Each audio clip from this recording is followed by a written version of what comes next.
ಮತ್ತೊಂದು ಪಕ್ಷದ ವಾದವನ್ನ ಕೇಳಲಿಕ್ಕೆ ನಾವು ಸಿದ್ಧ ಇಲ್ಲ ಅಂತ ಹೇಳೋದಾದ್ರೆ ಯಾವ ಸರ್ಕಾರ ಇದು ಮಿತ್ರ? ಇದು ಹಿಟ್ಲರ್ ಸರ್ಕಾರ. ಒಬ್ಬ ಗವರ್ಮೆಂಟ್ ಸರ್ವೆಂಟ್ ಯಾವುದೋ ಒಂದು ಫೇಸ್ಬುಕ್ ಪೋಸ್ಟ್ ಅನ್ನ ಶೇರ್ ಮಾಡಿದ್ರು, ಅದು ಸರ್ಕಾರದ ಫ್ರೀ ಬೀಸ್ಗಳ ವಿರುದ್ಧವಾಗಿತ್ತು ಅನ್ನೋ ಕಾರಣಕ್ಕೋಸ್ಕರ ಸಸ್ಪೆನ್ಷನ್ ಆರ್ಡರ್ ಕೊಡ್ಲಾಯ್ತು. ಅಧಿಕಾರವನ್ನ ಕೈಗೆತ್ತಿಕೊಂಡು ಒಂದು ವಾರ ಕಂಪ್ಲೀಟ್ ಆಗಲಿಲ್ಲ, ಸಾವರ್ಕರ್ ಕುರಿತಂತ ಒಂದು ಕಾರ್ಯಕ್ರಮವನ್ನ ರದ್ದು ಮಾಡಬೇಕು ಎನ್ನುವಟ್ಟು ಧಾರ್ಷ್ಟ್ಯ ಇದೆ ಅಂತಂದ್ರೆ ಪ್ರಜಾಪ್ರಭುತ್ವವನ್ನು ಏನ್ ಮಾಡ್ಲಿಕ್ಕೆ ಹೊರಟಿದ್ದಾರೆ? ನೀವು ಬೇಕಾದ್ದನ್ನ ಬರೆಯುವಂತಿಲ್ಲ, ಬರೆದ್ರೆ ಜೈಲಿಗೆ ಹಾಕ್ತಾರೆ. ನೀವು ಬೇಕಾದ್ದನ್ನ ಮಾತಾಡ್ಲಿಕ್ಕೆ ವೇದಿಕೆಯನ್ನೇ ಕೊಡಲ್ಲ. ಬ್ರಿಟಿಷರ ಬಗ್ಗೆ ನಾನು ಮಾತಾಡ್ತಿರೋದು, ಸಿದ್ದರಾಮಯ್ಯನವರ ಬಗ್ಗೆ ಅಲ್ಲ. ಎರಡಕ್ಕೂ ತಾಳೆ ಆದ್ರೆ ನಾನ್ ಸಂಬಂಧ ಅಲ್ಲ ಅದಕ್ಕೆ. ಸ್ವತಂತ್ರ ಭಾರತದಲ್ಲಿ ಸಾವರ್ಕರ್ 100 ಡೇಸ್ ಜೈಲಿನಲ್ಲಿದ್ರು ಗೊತ್ತೇನು? ಅಮೂಲ್ಯವಾದ 10 ರಿಂದ 11 ವರ್ಷಗಳನ್ನ ಯಾವ ವ್ಯಕ್ತಿ ಅಂಡಮಾನಿನ ಕಾಲಾಪಾನಿ ಜೈಲಿನಲ್ಲಿ ಕಳೆದ್ರೋ, ತನಗೆ ಹುಟ್ಟಿದ 4 ವರ್ಷದ ಮಗನನ್ನ, ಆ ಪುಟ್ಟ ಮಗು 4 ವರ್ಷವಾಗಿದ್ದಾಗ ಅವನನ್ನು ಕಳ್ಕೊಳ್ಬೇಕಾಗಿ ಬಂತೋ, ಯಾವ ವ್ಯಕ್ತಿ ತನ್ನ ಅಣ್ಣನನ್ನ, ತನ್ನ ತಮ್ಮನನ್ನ ಈ ದೇಶದ ಮಹಾಕಾರ್ಯಕ್ಕೋಸ್ಕರ ಬಲಿದಾನ ಮಾಡಬೇಕಾದಂತ ಸ್ಥಿತಿ ಬಂತೋ, ಯಾವ ವ್ಯಕ್ತಿ ತನ್ನ ಅತ್ತಿಗೆಯನ್ನ ದೇಶಕ್ಕೋಸ್ಕರ ಕೊಡಬೇಕಾಗಿ ಬಂತೋ, ಯಾವ ವ್ಯಕ್ತಿ ತನ್ನ ಬದುಕಿನ, ತನ್ನ ಮನೆ ಮಠ ಎಲ್ಲವನ್ನೂ ಕೂಡ ನಮಗೋಸ್ಕರ ಸಮರ್ಪಿಸಬೇಕಾಗಿ ಬಂತೋ, ಆ ವ್ಯಕ್ತಿಯನ್ನ ಸ್ವತಂತ್ರ ಭಾರತದಲ್ಲಿ 100 ದಿನಗಳ ಕಾಲ ಜೈಲಲ್ಲಿ ಇರಿಸಿದೆ. ಸಾವರ್ಕರ್ ಕುರಿತಂತೆ ಇರೋದು ಒಂದೇ ಒಂದು ಆರೋಪ, ಇವರೆಲ್ಲರಿಗೂ ಸಾವರ್ಕರ್ ಕ್ಷಮಾಪಣಾ ಪತ್ರ ಬರೆದ್ರು. ಅವರೆಲ್ಲರೂ ಮನೆಗೆ ಹೋಗ್ಲಿ, ನಾನು ಕೊನೆವರೆಗೂ ಇಲ್ಲಿರ್ತೀನಿ, ನನಗೋಸ್ಕರ ಅವ್ರನ್ನೆಲ್ಲ ಇಟ್ಕೊಂಡು ಕೂತ್ಕೋಬೇಡಿ ಅಂತ ಹೇಳಿದವರು ಸಾವರ್ಕರ್. ಇದನ್ನ ಕ್ಷಮಾಪಣೆ ಅಂತ ಕರೀತೇರೇನು? ನಾಚಿಕೆ ಆಗಬೇಕು ಅವರುಗಳಿಗೆಲ್ಲ. ಯಾರ್ಯಾರು ಕಾಲಾಪಾನಿಗೆ ಹೋಗಿ ಬಂದಿರ್ತಾರೋ ಗೊತ್ತಾಗತ್ತೆ ಅವ್ರಿಗೆ. 13.5 ಅಡಿ ಉದ್ದ, 7.5 ಅಡಿ ಅಗಲ, 8-9 ಅಡಿ ಎತ್ತರ. 8 ಅಡಿ ಎತ್ತರಕ್ಕೆ ಒಂದು ಸಣ್ಣ ಕಿಟಕಿ, ಅಷ್ಟೇ ಒಂದು ಸೆಲ್. ಬೆಳಗ್ಗೆ ಬೇಗ ಏಳಬೇಕು, ಎದ್ದ ನಂತರ ಹಗ್ಗ ಹೊಸೆಯುವಂತ ಕೆಲಸ, ಹಗ್ಗ ಹೊಸೆಯೋದ್ರಲ್ಲಿ ಎಕ್ಸ್ಪರ್ಟ್ ಆದವರಿಗೆ ಗಾಣ ಸುತ್ತುವಂತ ಕೆಲಸ. ಸತ್ತೇ ಹೋಗ್ತೀವಿ ಅಂತ ಅನಿಸ್ತಿತ್ತು, ಮೈಯೆಲ್ಲ ಕಂಪನಗೊಳ್ತಿತ್ತು. ಒಂದು ಲೋಟ ಕುಡಿಲಿಕ್ಕೆ ನೀರು ಸಿಕ್ಕಿದ್ರೆ ಸಾಕಾಗ್ತಿತ್ತು, ಆದ್ರೆ ನಮ್ಗೆ ಇಡೀ ದಿನ ನೀರು ಸಿಕ್ತಿರ್ಲಿಲ್ಲ. ಹೇಳಿದಷ್ಟು ಎಣ್ಣೆ ತೆಗಿಲಿಲ್ಲ ಅಂತಂದ್ರೆ ರಾತ್ರಿ ಇಡೀ ಮತ್ತೆ ಶಿಕ್ಷೆ ಅನುಭವಿಸಬೇಕಾಗ್ತಿತ್ತು ಅನ್ನೋ ಕಾರಣಕ್ಕೆ ನಾವೆಲ್ಲರೂ ಪುರುಸೊತ್ತಿಲ್ಲದೆ ಎಣ್ಣೆ ತೆಗೆಯುವಂತ ಪ್ರಯತ್ನ ಮಾಡ್ತಿದ್ವಿ ಅಂತ ಸಾವರ್ಕರ್ ಬರೀತಾರೆ. ಅವರನ್ನ ದೇಶದ್ರೋಹಿ ಅಂತ ಕರೆಯೋರು ಒಂದ್ಸಲ ತಮ್ಮ ಮುಖಗಳನ್ನು ಕನ್ನಡಿಯಲ್ಲಿ ನೋಡ್ಕೋಬೇಕು. ಆ ಖಲೀಫನಿಗೋಸ್ಕರ ಇಲ್ಲಿನ ಮುಸಲ್ಮಾನರ ಹೋರಾಟಕ್ಕೆ ಬೆಂಬಲ ಕೊಟ್ಟಿದ್ದರ ಪರಿಣಾಮವಾಗಿ ಈ ದೇಶದಲ್ಲಿ ಹಿಂದೂ ಮತ್ತು ಮುಸಲ್ಮಾನರು ಪ್ರತ್ಯೇಕ ಎನ್ನುವುದರ ಒಂದು ಕಂದಕವನ್ನು ನಿರ್ಮಾಣ ಮಾಡಿದ್ದು ಮಹಾತ್ಮ ಗಾಂಧೀಜಿ ಅಂತ ಯಾವತ್ತಾದ್ರೂ ಯಾರಾದ್ರೂ ಪ್ರಶ್ನೆ ಮಾಡಿದ್ದಾರಾ? 2024 is a big challenge. ಭಾರತೀಯತೆಯನ್ನ ಒಪ್ಪುವವರ, ಸಮರ್ಥಿಸುವವರ ಮತ್ತು ಭಾರತೀಯತೆಯನ್ನ ಧಿಕ್ಕರಿಸುವವರ ವಿರುದ್ಧ ನಡೆಯುವಂತ ದೊಡ್ಡ ಹೋರಾಟ. It's going to be big. ವೇದಿಕೆ ಮೇಲೆ ಆಸೀನರಾಗಿರುವ ಎಲ್ಲ ಆದರಣೀಯ ಹಿರಿಯರಿಗೆ ಅತ್ಯಂತ ಶ್ರದ್ಧಾಪೂರ್ವಕ ನಮಸ್ಕಾರಗಳು. ಇವತ್ತಿನ ಕಾರ್ಯಕ್ರಮ ನಿಜಕ್ಕೂ ಇಲ್ಲಿ ನಡೆಯುವಂಥದ್ದಾಗಿರಲಿಲ್ಲ. ಕೊನೆ ಹಂತದಲ್ಲಿ ಅಲ್ಲಿಂದನೇ ಶುರು ಮಾಡಬೇಕು ಅಂತ ನಾನು ಅಂದ್ಕೊಳ್ತೀನಿ. ಇದು ಶಿಫ್ಟ್ ಆಗಿಬಿಡತ್ತೆ ಅಂತ ಆಗಿತ್ತು. ಕೊನೆ ಹಂತದಲ್ಲಿ ಕಾರ್ಯಕ್ರಮ ಬೇರೆ ಜಾಗಕ್ಕೆ ಹೋಗುತ್ತೆ, ಪರ್ಮಿಷನ್ ಕ್ಯಾನ್ಸಲ್ ಮಾಡಿದ್ದೀವಿ ಅಂತ. ಯಾಕೆ ಪರ್ಮಿಷನ್ ಕ್ಯಾನ್ಸಲ್ ಮಾಡಿದ್ದಾರೆ ಅಂತ ಕೇಳಿದರೆ ಅನೇಕ ಸಂಗತಿಗಳಿವೆ ಕ್ಯಾನ್ಸಲ್ ಮಾಡಲಿಕ್ಕೆ. ಮೊದಲನೇದು, SL ಭೈರಪ್ಪನವ್ರು ಇದ್ದಾರೆ ಕಾರ್ಯಕ್ರಮದಲ್ಲಿ. SL ಭೈರಪ್ಪನವ್ರು ಹೇಗಿದ್ದಾರೆ ಅಂತಂದರೆ, ಯಾವುದಾದರೊಂದು ಗಲಾಟೆ ಏನಾದರೂ ಬಂದಾಗ ಅವರು ಮಾತನಾಡಿದರು ಅಂತಾದರೆ ಆ ಗಲಾಟೆಗೆ ಮಂಗಳ ಅಂತಲೇ ಅರ್ಥ. ನಂಗೆ ಗೊತ್ತಿಲ್ಲ ಎಷ್ಟು ಜನರಿಗೆ ನೆನಪಿದೆಯೋ ಇಲ್ವೋ, DH ಶಂಕರಮೂರ್ತಿಯವರು ಒಂದು ಸಣ್ಣ ಗೊಂದಲ ಹುಟ್ಟಾಕಿದ್ರು. ಗೊಂದಲ ಅಲ್ಲ, ಸತ್ಯವನ್ನೇ ಹೇಳಿದರು ಟಿಪ್ಪುವಿನ ಕುರಿತಂತೆ. ಎಂಥ ದೊಡ್ಡ ಬೆಂಕಿ ಹತ್ಕೊಂಡ್ಬಿಡ್ತು ಅಂತಂದರೆ, ವಿಜಯ ಕರ್ನಾಟಕದಲ್ಲಿ ದಿನನಿತ್ಯ ಅದ್ರ ಬಗ್ಗೆ ಚರ್ಚೆ. ಒಂದಿನ ಲೆಫ್ಟ್ ಮಾತನಾಡಬೇಕು, ಒಂದಿನ ರೈಟ್ ಮಾತನಾಡಬೇಕು. ಇಬ್ಬರು ದೊಡ್ಡ ಮಟ್ಟದಲ್ಲಿ ಗಲಾಟೆ ನಡೆಸ್ತಿದ್ರು. ಇಡೀ ಗಲಾಟೆಗೆ ಒಂದು ಪೂರ್ಣ ವಿರಾಮ ಬಂದಿದ್ದು ಯಾವಾಗ ಅಂತಂದರೆ, ಒಂದು ಆರ್ಟಿಕಲ್ SL ಭೈರಪ್ಪನವ್ರು ಬರೆದ್ರು, ಇನ್ನು ಮುಂದೆ ಯಾರೂ ಮಾತನಾಡೋ ಧೈರ್ಯ ಮಾಡಲಿಲ್ಲ.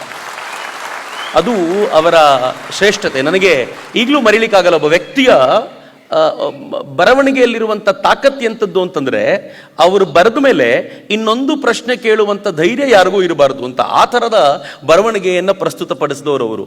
ಇವತ್ತು ಅವರಿದ್ದಾರೆ ಅಂತಂದ್ಮೇಲೆ ಸಹಜವಾಗಿ ಕಾರ್ಯಕ್ರಮದ ಕುರಿತಂತೆ ಯೋಚನೆ ಮಾಡಬೇಕಾಗಿರುವಂಥ ಸಂಗತಿಯೇ ಸರ್ಕಾರಕ್ಕೆ. ಇನ್ನು ಎರಡನೇದು, ವಿಕ್ರಮ್ ಸಂಪತ್ ಇದ್ದಾರೆ. ವಿಕ್ರಮ್ ಸಂಪತ್ ಯಾರು ಅಂತ ಕೇಳಿದರೆ, ವಿಕ್ರಮ್ ಸಂಪತ್ ಸಾವರ್ಕರ್ ಮೇಲೆ ಪುಸ್ತಕ ಬರೆದು ಈ ಕಾಂಗ್ರೆಸ್ಸಿಗರು ಸಾವರ್ಕರ್ ಬಗ್ಗೆ ಸುಳ್ಳುಗಳ ಬಾಣವನ್ನೇ ಬಿಡ್ತಿರುವಾಗ ಅದಕ್ಕೆ ದಾಖಲೆಬದ್ಧವಾಗಿ ಉತ್ತರವನ್ನ ಕೊಡಬಲ್ಲಂತ ಒಂದು ಆಕರ ಗ್ರಂಥವನ್ನ ಎಲ್ಲರ ಕೈಗೆ ಇಟ್ಟಂಥವ್ರವರು. ಈ ಸನ್ಮಾನದ ಕಾರ್ಯಕ್ರಮದ ವಿಚಾರಕ್ಕೆ ಬಂದಾಗ ನಾನು ಬಹಳ ಹೆಮ್ಮೆಯಿಂದ ಅವರ ಹೆಸರು ಕೇಳಿದ ಖುಷಿ ಪಟ್ಟೆ. ಯಾಕೆ ಅಂತಂದ್ರೆ, ಬಹುಶಃ ನಾನು ನೀವೆಲ್ಲ ಸಾವರ್ಕರ್ ಕುರಿತಂತೆ ಓದಬೇಕಾದ್ರೆ ಒಂದು ಕಂಪ್ಲೀಟ್ ಆಗಿರುವಂಥ ಸಾಹಿತ್ಯವನ್ನೇನಾದರೂ ಓದಬೇಕು ಅಂದರೆ ನಿಸ್ಸಂಶಯವಾಗಿ ವಿಕ್ರಮ್ ಸಂಪತ್ತರ ಸಾವರ್ಕರ್ ಕೃತಿಯನ್ನು ಓದ್ಬೋದು ಅಂತ. ಒಂದೇ ಉಸಿರಲ್ಲಿ ಓದು ಮುಗಿದೇ ಹೋದರೆ ಕೇಳಿ ಅಂತ. ಸಾವರ್ಕರ್ ಕುರಿತಂತೆ ಯಾವ ಅತಿಶಯೋಕ್ತಿಗೂ ಜಾಗವಿಲ್ಲದಂತೆ ಪ್ರತಿಯೊಂದನ್ನು ದಾಖಲೆಬದ್ಧವಾಗಿ ತೆಗೆದುಕೊಂಡು ಎಲ್ಲವನ್ನು ಹಾಗೆ ವಿವರಣೆ ಕೊಡಬಲ್ಲಂತ ಅಪರೂಪದ ಕೃತಿಯನ್ನ ಸಮಾಜಕ್ಕೆ ಕೊಟ್ಟು, ನನಗನ್ಸುತ್ತೆ ಮುಂದಿನ 1 ಶತಮಾನಗಳ ಕಾಲ ಸಾವರ್ಕರ್ ಕುರಿತಂತೆ ಯಾರು ಆರೋಪ ಮಾಡಿದ್ರು ಈ ಪುಸ್ತಕ ಮುಂದಿಟ್ಟು ಓದ್ಕೋ, ಉತ್ತರ ಎಲ್ಲ ಸಿಗುತ್ತೆ ಅಂತ ಹೇಳ್ಬೋದಾಗಿರುವಂತ ಒಂದು ದೊಡ್ಡ ಕೆಲಸವನ್ನು ಮಾಡಿದವರು ಅವರು. ಅವರಿಗೆ ತುಂಬಾ ಧನ್ಯವಾದಗಳನ್ನು ಹೇಳಬೇಕು. ನಾನು ಸಾವರ್ಕರ್ ಕುರಿತಂತೆ ಅನೇಕರ ಕೃತಿಗಳನ್ನು ಓದಿದ್ದೀನಿ. ಅದು ವೈಭವ್ ಪುರಂದೇವರ ಕೃತಿಯನ್ನು ಓದಿದ್ದೀನಿ. ಆತ್ಮಾಹುತಿ ಕನ್ನಡದಲ್ಲಿ ಶಿವರಾಮ್ ಅವರು ಬರೆದಿರೋದು ಅತ್ಯಂತ ಆದ್ಯ ಗ್ರಂಥ ಬಹುಶಃ ನಮ್ಮ ಪಾಲಿಗೆ. ಆ ಥರದ ಕೃತಿಗಳನ್ನು ಓದಿರುವಾಗ ಒಂಥರ ಕಂಪ್ಲೀಟ್ ಆಗಿರುವಂಥ ಕೃತಿಯನ್ನು ಯಾರಾದರೂ ಕೊಟ್ಟಿದ್ದಾರೆ ಅಂತಂದ್ರೆ ಅದು ವಿಕ್ರಮ್ ಸಂಪತ್ ಅವರು. ನಾನು ಎಲ್ಲ ಕನ್ನಡಿಗರ ಪರವಾಗಿ ದೇಶಕ್ಕೆ ನೀವು ಕೊಟ್ಟ ಕೊಡುಗೆಗೋಸ್ಕರ ಧನ್ಯವಾದಗಳನ್ನು ಈ ಕುರಿತಂತೆ ಸಮರ್ಪಿಸ್ತೇನೆ. ಇನ್ನು 3ನೇದು, ಸಣ್ಣಕ್ಕೆ ನಾನು ಇದ್ದೀನಿ, ಸರ್ಕಾರಕ್ಕೆ ಕೋಪ ಬರಲಿಕ್ಕೆ ಬೇಕಾಗಿರೋ ಕಾರಣ ಇರ್ಬೋದು. ಇನ್ನು 4ನೇದು ಮತ್ತು ಪ್ರಮುಖ ಕಾರಣ ಸಾವರ್ಕರ್ ಮೇಲೆ ಪ್ರೋಗ್ರಾಮ್. ಯಾರನ್ನ ಕಂಡ್ರೆ ನಿದ್ದೆಯಲ್ಲೂ ಎದ್ದು ಕೂತ್ಕೊಳ್ತಾರೋ ಅಂಥವ್ರ ಕುರಿತಂತೆ ಕಾರ್ಯಕ್ರಮ ನಮ್ಮ ಗೌರ್ಮೆಂಟ್ ಬಂದ ಮೇಲೆ ನೀವು ಮಾಡ್ಬೋದೇನು? ಏನು ಧಾರ್ಷ್ಟ್ಯ ರೀ! ನಾನು ತುಂಬಾ ಗಂಭೀರವಾಗಿ ಇವತ್ತು ನಿಮ್ಮನ್ನು ಪ್ರಶ್ನೆ ಕೇಳಬೇಕು ಮಿತ್ರರೇ. ಬಂದಿನ್ನೂ ಅಧಿಕಾರವನ್ನ ಕೈಗೆತ್ತಿಕೊಂಡು 1 ವಾರ ಕಂಪ್ಲೀಟ್ ಆಗಲಿಲ್ಲ. 1 ವಾರದೊಳಗೆ ಒಂದು ಕಾರ್ಯಕ್ರಮವನ್ನ, ಸಾವರ್ಕರ್ ಕುರಿತಂತ ಒಂದು ಕಾರ್ಯಕ್ರಮವನ್ನ ರದ್ದು ಮಾಡಬೇಕು ಎನ್ನುವಟ್ಟು ಧಾರ್ಷ್ಟ್ಯ ಇದೆ ಅಂತಂದ್ರೆ ಪ್ರಜಾಪ್ರಭುತ್ವವನ್ನು ಏನ್ ಮಾಡ್ಲಿಕ್ಕೆ ಹೊರಟಿದ್ದಾರೆ? ಮಾತಿಗೆ ಸಂವಿಧಾನದ ಕೃತಿ ಅಂತ ಮುಂದಿಡುವಂತ ಈ ಮಂದಿ ಮತ್ತೊಂದು ಪಕ್ಷದ ವಾದವನ್ನ ಕೇಳಲಿಕ್ಕೆ ನಾವು ಸಿದ್ಧ ಇಲ್ಲ ಅಂತ ಹೇಳೋದಾದ್ರೆ ಯಾವ ಸರ್ಕಾರ ಇದು ಮಿತ್ರ? ಇದು ಹಿಟ್ಲರ್ ಸರ್ಕಾರ. ನಾನು ಸುಮ್ಮನೆ ನಿಮ್ಗೆ ಹೇಳ್ತೀನಿ, ಬಂದಿನ್ನೂ 1 ವಾರ ಆಗಲಿಲ್ಲ ಈ ಸರ್ಕಾರ ಅನ್ನೋ ಕಾರಣಕ್ಕೆ ಸರ್ಕಾರದಿಂದ ಆಗಬೇಕಾಗಿದ್ದು ಹೋಗ್ಬೇಕಾಗಿದ್ದು ಏನೂ ಇಲ್ಲ. ಆದ್ರೆ ಒಂದಷ್ಟು ವಿಚಾರ ನಾವು ಮಾಡಲೇಬೇಕು. ಸಾವರ್ಕರ್ ಕುರಿತಂತ ಪೀಠಿಕೆಗೆ ಹೋಗೋಕ್ಕಿಂತ ಮುಂಚೆ ಒಂದಷ್ಟು ಪೀಠಿಕೆ ನಮ್ಗೆ ಆಗಬೇಕು, ಇಲ್ಲದ್ರೆ ಬಹಳ ಕಷ್ಟ ಅಂತ. ನರೇಂದ್ರ ಮೋದಿ ಅವರ ಬಗ್ಗೆ ದಿನ ಬೆಳಗಾದ್ರೆ ಏನೆಲ್ಲ ಮಾತನಾಡ್ತಾರೆ. ನರೇಂದ್ರ ಮೋದಿ ವಿಷಸರ್ಪ ಅನ್ನೋದರಿಂದ ಹಿಡಿದು, ನರೇಂದ್ರ ಮೋದಿ ಅವರ ಕುರಿತಂತೆ ಅತ್ಯಂತ ಸಾಮಾನ್ಯನಾಗಿರುವನಿಂದ ಹಿಡಿದು ಈ ದೇಶದ ವಿರೋಧ ಪಕ್ಷದ ಪ್ರಮುಖ ನಾಯಕನೊಬ್ಬನವರೆಗೆ ಬೇಕಾಗಿರುವಂತ ಮಾತುಗಳನ್ನು ಆಡಿದ್ರು. ಒಂದು ದಿನ ಆದ್ರೂ ಯಾರನ್ನಾದ್ರೂ ಜೈಲಿಗೆ ಕಳಿಸಿರುವಂತ ಘಟನೆ ನೋಡಿದ್ದೀರಿ? ಆದ್ರೆ ಇಲ್ಲಿ ಸರ್ಕಾರ ಬಂದ 2 ದಿನಗಳೊಳಗೆ ಒಬ್ಬ ಗವರ್ಮೆಂಟ್ ಸರ್ವೆಂಟ್ ಯಾವುದೋ ಒಂದು ಫೇಸ್ಬುಕ್ ಪೋಸ್ಟ್ ಅನ್ನ ಶೇರ್ ಮಾಡಿದ್ರು, ಅದು ಸರ್ಕಾರದ ಫ್ರೀ ಬೀಸ್ಗಳ ವಿರುದ್ಧವಾಗಿತ್ತು ಅನ್ನೋ ಕಾರಣಕ್ಕೋಸ್ಕರ ಸಸ್ಪೆನ್ಷನ್ ಆರ್ಡರ್ ಕೊಡ್ಲಾಯ್ತು. ಒಂದು ಪೋಸ್ಟ್ ಶೇರ್ ಮಾಡಿದ್ದಕ್ಕೆ ಏನದರ ಅರ್ಥ? ಅದರ ಅರ್ಥ ಏನು ಅಂತಂದ್ರೆ, ನನ್ನ ವಿರುದ್ಧ ಯಾರಾದ್ರೂ ಮಾತನಾಡ್ಲಿಕ್ಕೆ ಪ್ರಯತ್ನ ಪಟ್ರೆ ಅವ್ರನ್ನ ಏನ್ ಮಾಡ್ತೀನಿ ಅಂತ ಗೊತ್ತಲ್ಲ ಅಂತ. ಫ್ರೀಡಮ್ ಆಫ್ ಎಕ್ಸ್ಪ್ರೆಷನ್ ಕುರಿತಂತೆ ಉದ್ದುದ್ದ ಭಾಷಣ ಬಿಗಿಯುವಂತ ಜನರೆಲ್ಲರೂ ಫೆವಿಕಾಲ್ ನುಂಗಿ ಕೂತ್ಕೊಂಡಿದ್ದಾರಲ್ಲ, ಏನ್ ಹೇಳಬೇಕಿದ್ರ ಬಗ್ಗೆ? ಇನ್ನೂ 1 ವಾರ ಆಗಲಿಲ್ಲ, ಅದನ್ನ ನೆನ್ಪಿಟ್ಕೊಳ್ಳಿ ಅಂತ. 5 ವರ್ಷ ಕಳೆದರೂ ನರೇಂದ್ರ ಮೋದಿ ಅವರ ಬಗ್ಗೆ ಮಾತನಾಡಿದವರನ್ನ ಜೈಲಿಗೆ ಕಳಿಸ್ಬೇಕೋ ಬೇಡವೋ, ಅವ್ರ ಕುರಿತಂತೆ ಏನಾದ್ರೂ ಆಕ್ಷನ್ ತಗೊಳ್ಬೇಕೋ ಬೇಡವೋ ಅಂತ ಯೋಚನೆ ಮಾಡುವಂತ ಸರ್ಕಾರಗಳು 10 ಇರಬೇಕಾದಾಗ ಬಂದ 2 ದಿನದಲ್ಲಿ ತಾವು ಆಕ್ಷನ್ ತೆಗೆದುಕೊಳ್ಬೇಕು ಅಂತ ನಿಶ್ಚಯ ಮಾಡ್ತಾರಲ್ಲ, ಇದನ್ನ ಯಾವ ಶಾಹಿ ಅಂತ ಕರಿತೀರಾ? ಹಿಟ್ಲರ್ ಶಾಹಿ ಅಂತ ಕರಿದೆ. ಸಂವಿಧಾನದ ಪುಸ್ತಕಕ್ಕೆ, ಅಂಬೇಡ್ಕರ್ ಬರೆದು ಕೊಟ್ಟಿರುವಂತ ಸಂವಿಧಾನದ ಪುಸ್ತಕಕ್ಕೆ ಇದೇ ಗೌರವ ಏನು ಇವರದ್ದು? ಇದೇ ಫ್ರೀಡಮ್ ಆಫ್ ಎಕ್ಸ್ಪ್ರೆಷನ್ ಏನು ಮಿತ್ರರೆ? ಅದರದ್ದೇ ಮುಂದುವರಿದ ಹಾದಿಯಾಗಿ ಇವತ್ತು ಈ ಕಾರ್ಯಕ್ರಮವನ್ನು ಕೂಡ ರದ್ದು ಮಾಡಿ ಇದನ್ನ ಇಲ್ಲಿ ನಡೆಸ್ಲಿಕ್ಕೆ ಬಿಡಬಾರದು ಅನ್ನುವಂತ ಹಠ ಇತ್ತು. ಪುಣ್ಯಕ್ಕೆ ರಾಜ್ಯಪಾಲರು ಇಂಟರ್ವ್ಯೂನ್ ಮಾಡಿ ಅದು ಯಾಕೆ ನಡೆಸ್ಲಿಕ್ಕೆ ಕೊಡಲ್ಲ, ಇದಕ್ಕೆ ಬೇಕಾಗಿರುವಂತ ಪರ್ಮಿಷನ್, ಬೇಕಾಗಿರುವಂತ ಅಥಾರಿಟಿಯಿಂದ ಸಿಕ್ಕಾಗಿದೆ. ಮತ್ತು ಈ ಕಾರ್ಯಕ್ರಮಕ್ಕೆ ಬರೋದರಲ್ಲಿ ಭೈರತ್ನವರಂತ ದಿಗ್ಗಜರು ಇರಬೇಕಾದ್ರೆ ಈ ಕಾರ್ಯಕ್ರಮ ನಡಿಲೇಬೇಕು ಅಂತ ರಾಜ್ಯಪಾಲರು ಇಂಟರ್ವ್ಯೂನ್ ಮಾಡಿರೋದ್ರಿಂದ ಆಗ್ತಾ ಇರೋದು. ಇಲ್ಲದೆ ಹೋದ್ರೆ ಸಾಧ್ಯ ಇರಲಿಲ್ಲ ಅಂತ. ನಂಗೆ ತುಂಬಾ ಜನ ಪ್ರಶ್ನೆ ಮಾಡ್ತಿರ್ತಾರೆ, ಸಾವರ್ಕರ್ ರಿಲೆವೆಂಟ ಇವತ್ತು ಅಂತ. ಇನ್ನೇನ್ ರೀಸನ್ ಬೇಕು ಸಾವರ್ಕರ್ ರಿಲೆವೆಂಟ್ ಅನ್ಲಿಕ್ಕೆ? ಸಾವರ್ಕರ್ ಇಂಥ ಪರಿಸ್ಥಿತಿಗಳ ನಡುವೆಯಲ್ಲೇ ಹೋರಾಟ ಮಾಡಿದ್ದು. ಇದಕ್ಕಿಂತ ಕೆಟ್ಟದ್ದೇನೂ ಇದ್ದಿರ್ಲಿಕ್ಕಿಲ್ಲ. ನಿಮಗೆ ಫ್ರೀಡಮ್ ಆಫ್ ಎಕ್ಸ್ಪ್ರೆಷನ್ ಇರಲಿಲ್ಲ, ನೀವು ಬೇಕಾದ್ದನ್ನ ಬರೆಯುವಂತಿಲ್ಲ, ಬರೆದ್ರೆ ಜೈಲಿಗೆ ಹಾಕ್ತಾರೆ. ನೀವು ಬೇಕಾದ್ದನ್ನ ಮಾತಾಡ್ಲಿಕ್ಕೆ ವೇದಿಕೆಯನ್ನೇ ಕೊಡಲ್ಲ. ಬ್ರಿಟಿಷರ ಬಗ್ಗೆ ನಾನು ಮಾತಾಡ್ತಿರೋದು, ಸಿದ್ದರಾಮಯ್ಯನವ್ರ ಬಗ್ಗೆ ಅಲ್ಲ. 2ಕ್ಕೂ ತಾಳೆ ಆದ್ರೆ ನಾನು ಸಂಬಂಧ ಅಲ್ಲ ಅದಕ್ಕೆ. ಆದ್ರೆ ಎಷ್ಟರ ಮಟ್ಟಿಗೆ ಪರಿಸ್ಥಿತಿ ಅಂತಂದ್ರೆ, ಈ ತರದೊಂದು ವಾತಾವರಣವನ್ನ ನಿರ್ಮಾಣ ಮಾಡಿಕೊಡುವಂತ ಈ ಪರಿಸ್ಥಿತಿಯಲ್ಲಿ ಸಾವರ್ಕರ್ ಹೋರಾಟ ಮಾಡಿದ್ರಲ್ಲ, ನನಗನ್ಸತ್ತೆ ಸಾವರ್ಕರ್ ಇವತ್ತಿಗೆ ಈ ಕಾರಣಕ್ಕೋಸ್ಕರ ರಿಲೆವೆಂಟ್.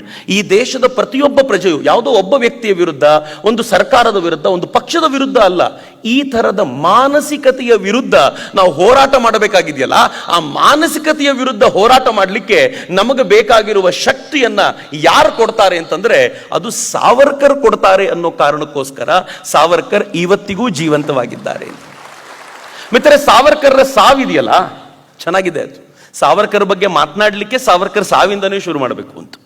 ಸಾವರ್ಕರ್ ಸಾವು ಎಂಥದ್ದು ಅಂತಂದ್ರೆ ಸಹಜವಾದ ಸಾವಲ್ಲ. ಸಾವರ್ಕರ್ ತಾನೇ ಸಾಯಬೇಕು ಅಂತ ಇಚ್ಛಾ ಮರಣಿಯಾದದ್ದು. ಅವರು ಅನ್ನ ನೀರುಗಳನ್ನ ಔಷಧಿಯನ್ನ ಸೇವಿಸದೆ ನನ್ನ ಪ್ರಾಣವನ್ನು ಬಿಡ್ತೀನಿ ಅಂತ ಹೇಳಿಕೊಂಡೇ ಬಿಟ್ಟಿದ್ದು ನಮ್ಮ ಕಾಲದ ಭೀಷ್ಮ. ಆದರೆ ಯಾಕೆ ಬಿಡಬೇಕಾಯ್ತು? ಸಾವರ್ಕರ್ ಬದುಕಿನ ಎರಡನೇ ಹಂತ ಇದೆಯಲ್ಲ, ಆ ಎರಡನೇ ಹಂತವನ್ನ ಎಷ್ಟರ ಮಟ್ಟಿಗೆ ನರಕವಾಗಿಸಿದ್ವಿ ಅಂತಂದ್ರೆ, ಸಾವರ್ಕರ್ ಬದುಕಿದ್ದಾಗಲೇ ಸಾವರ್ಕರ್ನ ದೇಶದ್ರೋಹಿ ಅಂತ ಕರೆದ್ವಿ. ಸಾವರ್ಕರ್ ಬದುಕಿದ್ದಾಗಲೇ ಅವರನ್ನ ಅವಹೇಳನ ಮಾಡುವಂತ ಲೇಖನಗಳು ಬಂದವು. ಸಾವರ್ಕರ್ ಭಾಷಣ ಆಲ್ ಇಂಡಿಯಾ ರೇಡಿಯೋದಲ್ಲಿ ಬರದೇ ಇರೋ ತರ ನಿರ್ಬಂಧ ಹೇರಲಾಯಿತು. ಸಾವರ್ಕರ್ ಜೊತೆಗೆ ಯಾರು ಹೋದರೂ ಕೂಡ ಅವರಿಗೆ ಶಿಕ್ಷೆ ಕೊಡುವಂತ ವಾತಾವರಣವನ್ನ ರೂಪಿಸಲಾಯಿತು. ಸಾವರ್ಕರ್ನ ಒಬ್ಬಂಟಿಯಾಗಿಸಲಾಯಿತು. ಸ್ವತಂತ್ರ ಭಾರತದಲ್ಲಿ ಸಾವರ್ಕರ್ 100 days ಜೈಲಿನಲ್ಲಿದ್ರು, ಗೊತ್ತೇನು? ಸ್ವತಂತ್ರ ಭಾರತದಲ್ಲಿ ಸ್ವಾತಂತ್ರ್ಯ ಬಂದ ನಂತರ ಯಾವ ವ್ಯಕ್ತಿ ತನ್ನ ಇಡೀ ಬದುಕನ್ನ, ನನ್ನ ಸಾವರ್ಕರ್ ಬಗ್ಗೆ ಹೇಳೋದಾದ್ರೆ, ತನ್ನ ಜೀವನದ, ತನ್ನ ಯೌವನದ ಅಮೂಲ್ಯವಾದ 10 ರಿಂದ 11 ವರ್ಷಗಳನ್ನ ಯಾವ ವ್ಯಕ್ತಿ ಅಂಡಮಾನಿನ ಕಾಲಾಪಾನಿ ಜೈಲಿನಲ್ಲಿ ಕಳೆದ್ರೋ, ಯಾವ ವ್ಯಕ್ತಿ ತಾನು ಕಷ್ಟಪಟ್ಟು ಗಳಿಸಿದ್ದ BA ಡಿಗ್ರಿಯನ್ನ ಸರ್ಕಾರ ಅವರಿಂದ ಕಸಿದುಕೊಳ್ತೋ, ಯಾವ ವ್ಯಕ್ತಿ ತಾನು ವಿದೇಶಕ್ಕೆ ಹೋಗಿ ಪಡ್ಕೊಂಡು ಬಂದಿದ್ದಂತ ಲಾಯರ್ ಡಿಗ್ರಿನ LLB ಯನ್ನ ಸರ್ಕಾರ ಅವರಿಂದ ಕಸಿದುಕೊಂಡಿತ್ತೋ, ಯಾವ ವ್ಯಕ್ತಿ ತನ್ನ ಜೀವನದ ಅಮೂಲ್ಯ ಸಮಯದಲ್ಲಿ ತನಗೆ ಹುಟ್ಟಿದ 4 ವರ್ಷದ ಮಗನನ್ನ, ಆ ಪುಟ್ಟ ಮಗು 4 ವರ್ಷವಾಗಿದ್ದಾಗ ಅವನನ್ನು ಕಳ್ಕೊಳ್ಬೇಕಾಗಿ ಬಂತೋ, ಅವನ ಮುಖ ಕೂಡ ನೋಡ್ಲಿಕ್ಕಾಗ್ಲಿಲ್ವೋ, ಯಾವ ವ್ಯಕ್ತಿ ತನ್ನ ಅಣ್ಣನನ್ನ, ತನ್ನ ತಮ್ಮನನ್ನ ಈ ದೇಶದ ಮಹಾಕಾರ್ಯಕ್ಕೋಸ್ಕರ ಬಲಿದಾನ ಮಾಡಬೇಕಾದಂತ ಸ್ಥಿತಿ ಬಂತೋ, ಯಾವ ವ್ಯಕ್ತಿ ತನ್ನ ಅತ್ತಿಗೆಯನ್ನ ದೇಶಕ್ಕೋಸ್ಕರ ಕೊಡಬೇಕಾಗಿ ಬಂತೋ, ಯಾವ ವ್ಯಕ್ತಿ ತನ್ನ ಬದುಕಿನ, ತನ್ನ ಮನೆ ಮಠ ಎಲ್ಲವನ್ನೂ ಕೂಡ ನಮಗೋಸ್ಕರ ಸಮರ್ಪಿಸಬೇಕಾಗಿ ಬಂತೋ, ಆ ವ್ಯಕ್ತಿಯನ್ನ ಸ್ವತಂತ್ರ ಭಾರತದಲ್ಲಿ 100 ದಿನಗಳ ಕಾಲ ಜೈಲಲ್ಲಿ ಇರಿಸಿದೆ. ಯಾಕೆ ಗೊತ್ತೇನು? ಪಾಕಿಸ್ತಾನದ ಅಧ್ಯಕ್ಷ ಲಿಯಾಕತ್ ಅಲಿ ಖಾನ್ ಬರ್ತಿದ್ದಾನೆ, ಅವನು ಬಂದಾಗ ನೀವೇನಾದರೂ ತಂಟೆ ಮಾಡಬಹುದು ಅನ್ನೋ ಕಾರಣವನ್ನು ಕೊಟ್ಟು ಜೈಲಲ್ಲಿ ಇಟ್ಟಿದ್ವಿ ರೀ. ನಂಗೆ ಬಹಳ ಸಂಕಟ ಅನ್ಸುತ್ತೆ. ಸಾವರ್ಕರ್ ಬಗ್ಗೆ ಶಿವರಾಮ್ ಅವರು ಬರೀತಾರೆ, ಬಹಳ ಸುಂದರವಾಗಿರುವಂಥ ಕೊನೆಯ 4 ಸಾಲುಗಳು. ಅದನ್ನು ಓದಿದ ನಂತರ ಇನ್ನು ವಾಪಸ್ ಪುಸ್ತಕ ತೆರೀಲಿಕ್ಕಾಗಲ್ಲ, ಬಹಳ ಸಂಕಟ ಅನ್ಸುತ್ತೆ. ನಮ್ಮನ್ನು ನಾವೇ ಕನ್ನಡಿಯಲ್ಲಿ ನೋಡ್ಕೊಳ್ಳಿಕ್ಕೆ ಅಸಹ್ಯ ಅನ್ಸುತ್ತೆ. ಏನು ಹೇಳ್ತಾರೆ ಗೊತ್ತಾ ಅವರು? ಸಾವರ್ಕರ್ನ ಎಲ್ಲರೂ ಪ್ರೀತಿಯಿಂದ ತಾತ್ಯ ಅಂತ ಕರೀತಿದ್ರು. ಸಾವರ್ಕರ್ನ ತಾತ್ಯ ಅಂತ ಸಂಬೋಧಿಸಿ ಹೇಳ್ತಾರೆ, ತಾತ್ಯ, 1857 ಸಂಗ್ರಾಮದ ಕೃತಿಯಲ್ಲಿ ನೀನೇ ಬರೆದಿದ್ಯಾ ತಾತ್ಯ ಟೋಪೆ ಬಗ್ಗೆ. ಏನ್ ಬರೆದಿರ್ತಾರೆ ಗೊತ್ತಾ ಸಾವರ್ಕರ್? ತಾತ್ಯ, ನೀನ್ ಈ ದೇಶದಲ್ಲಿ ಹುಟ್ಟಬಾರದಾಗಿತ್ತು ಕಣ. ಜಗತ್ತಿನ ಯಾವ ಮೂಲೆಯಲ್ಲಿ ಹುಟ್ಟಿದ್ರು ಜನ ನಿನ್ನಂತ ವೀರನನ್ನ ಆನೆಯ ಮೇಲೆ ಅಂಬಾರಿರಿಟ್ಟು ಮೆರವಣಿಗೆ ಮಾಡ್ಕೊಂಡು ತಿರುಗಾಡಿಸ್ತಾ ಇದ್ರು. ಈ ದೇಶದ ಜನಕ್ಕೆ ನಿನ್ ವ್ಯಾಲ್ಯೂ ಗೊತ್ತಿಲ್ಲ, ಅದಕ್ಕೆ ನಿನ್ನನ್ನು ಗೌರವಿಸೋದು ಗೊತ್ತಿಲ್ಲ ಅವ್ರಿಗೆ ಅಂತ ಬರೆದಿರುವಂತ ಸಾಲನ್ನ ಉಲ್ಲೇಖ ಮಾಡಿ ಶಿವರಾಮ ಹೇಳ್ತಾರೆ, ಸಾವರ್ಕರ್ನು ತಾತ್ಯ ಅಂತಾನೆ ಕರೀತಿದ್ರು. ತಾತ್ಯ, ನೀನಿಲ್ಲಿ ಹುಟ್ಟಬಾರದಾಗಿತ್ತು ಕಣ. ಈ ದೇಶ ಜನಕ್ಕೆ ನೀನು ಅಂದ್ರೆ ಯಾರು ಅಂತ ಗೊತ್ತಿಲ್ಲ. ಈ ದೇಶ ಜನ ಅಲ್ಲದೆ ಜಗತ್ತಿನ ಬೇರೆ ಯಾವ ದೇಶದ ಜನ ಆಗಿದ್ರು ಅಂಬಾರಿ ಮೇಲಿಟ್ಟು ಮೆರವಣಿಗೆ ಮಾಡ್ತಿದ್ರು. ಈ ದೇಶದ ಜನ ನಿನಗೆ ಈ ತರ ಮಾಡ್ತಿದ್ದಾರೆ ಅನ್ನುವಂಥ ಹೇಳಿಕೆಯನ್ನು ಕೇಳಿದಾಗ್ಲೆಲ್ಲ ಸಂಕಟ ಅನ್ಸುತ್ತೆ. ಯಾಕೆ ಗೊತ್ತೇನು ಮಿತ್ರರೇ? 1857 ಸ್ವಾತಂತ್ರ್ಯ ಸಂಗ್ರಾಮ ಇತ್ತಲ್ಲ, ಈ ದೇಶದ ಅತಿ ಶ್ರೇಷ್ಠವಾಗಿರುವಂಥ ಕಾಲಘಟ್ಟ ಅಂತ ನಾನು ಭಾವಿಸ್ತೀನಿ. ಯಾಕೆ ಶ್ರೇಷ್ಠವಾಗಿರುವಂಥ ಕಾಲಘಟ್ಟ ಅಂತಂದ್ರೆ, ಬ್ರಿಟಿಷರ ನರೇಟಿವ್ನ ಹೆಚ್ಚು ಕಡಿಮೆ ಅರ್ಥ ಮಾಡ್ಕೊಂಡಿದ್ದವರು ಆ ಸಂದರ್ಭದಲ್ಲಿ.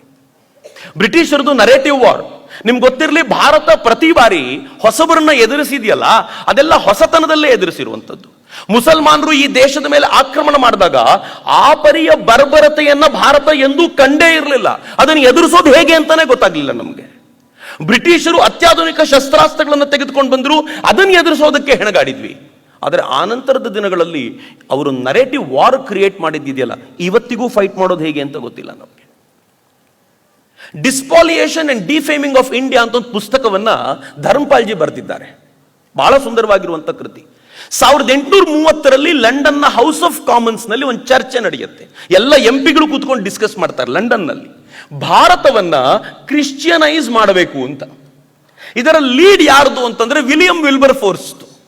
ವಿಲಿಯಂ ವಿಲ್ಬರ್ ಫೋರ್ಸ್ ಅನ್ನ ಅವರು ಫಾದರ್ ಆಫ್ ಕ್ರಿಶ್ಚಿಯಾನಿಟಿ ಅಥವಾ ಫಾದರ್ ಆಫ್ ಅವರು ತಮ್ಮ ಇದರಲ್ಲಿ ಫಾದರ್ ಆಫ್ ವಿಕ್ಟೋರಿಯನ್ಸ್ ಅಂತ ಕರೀತಾರೆ.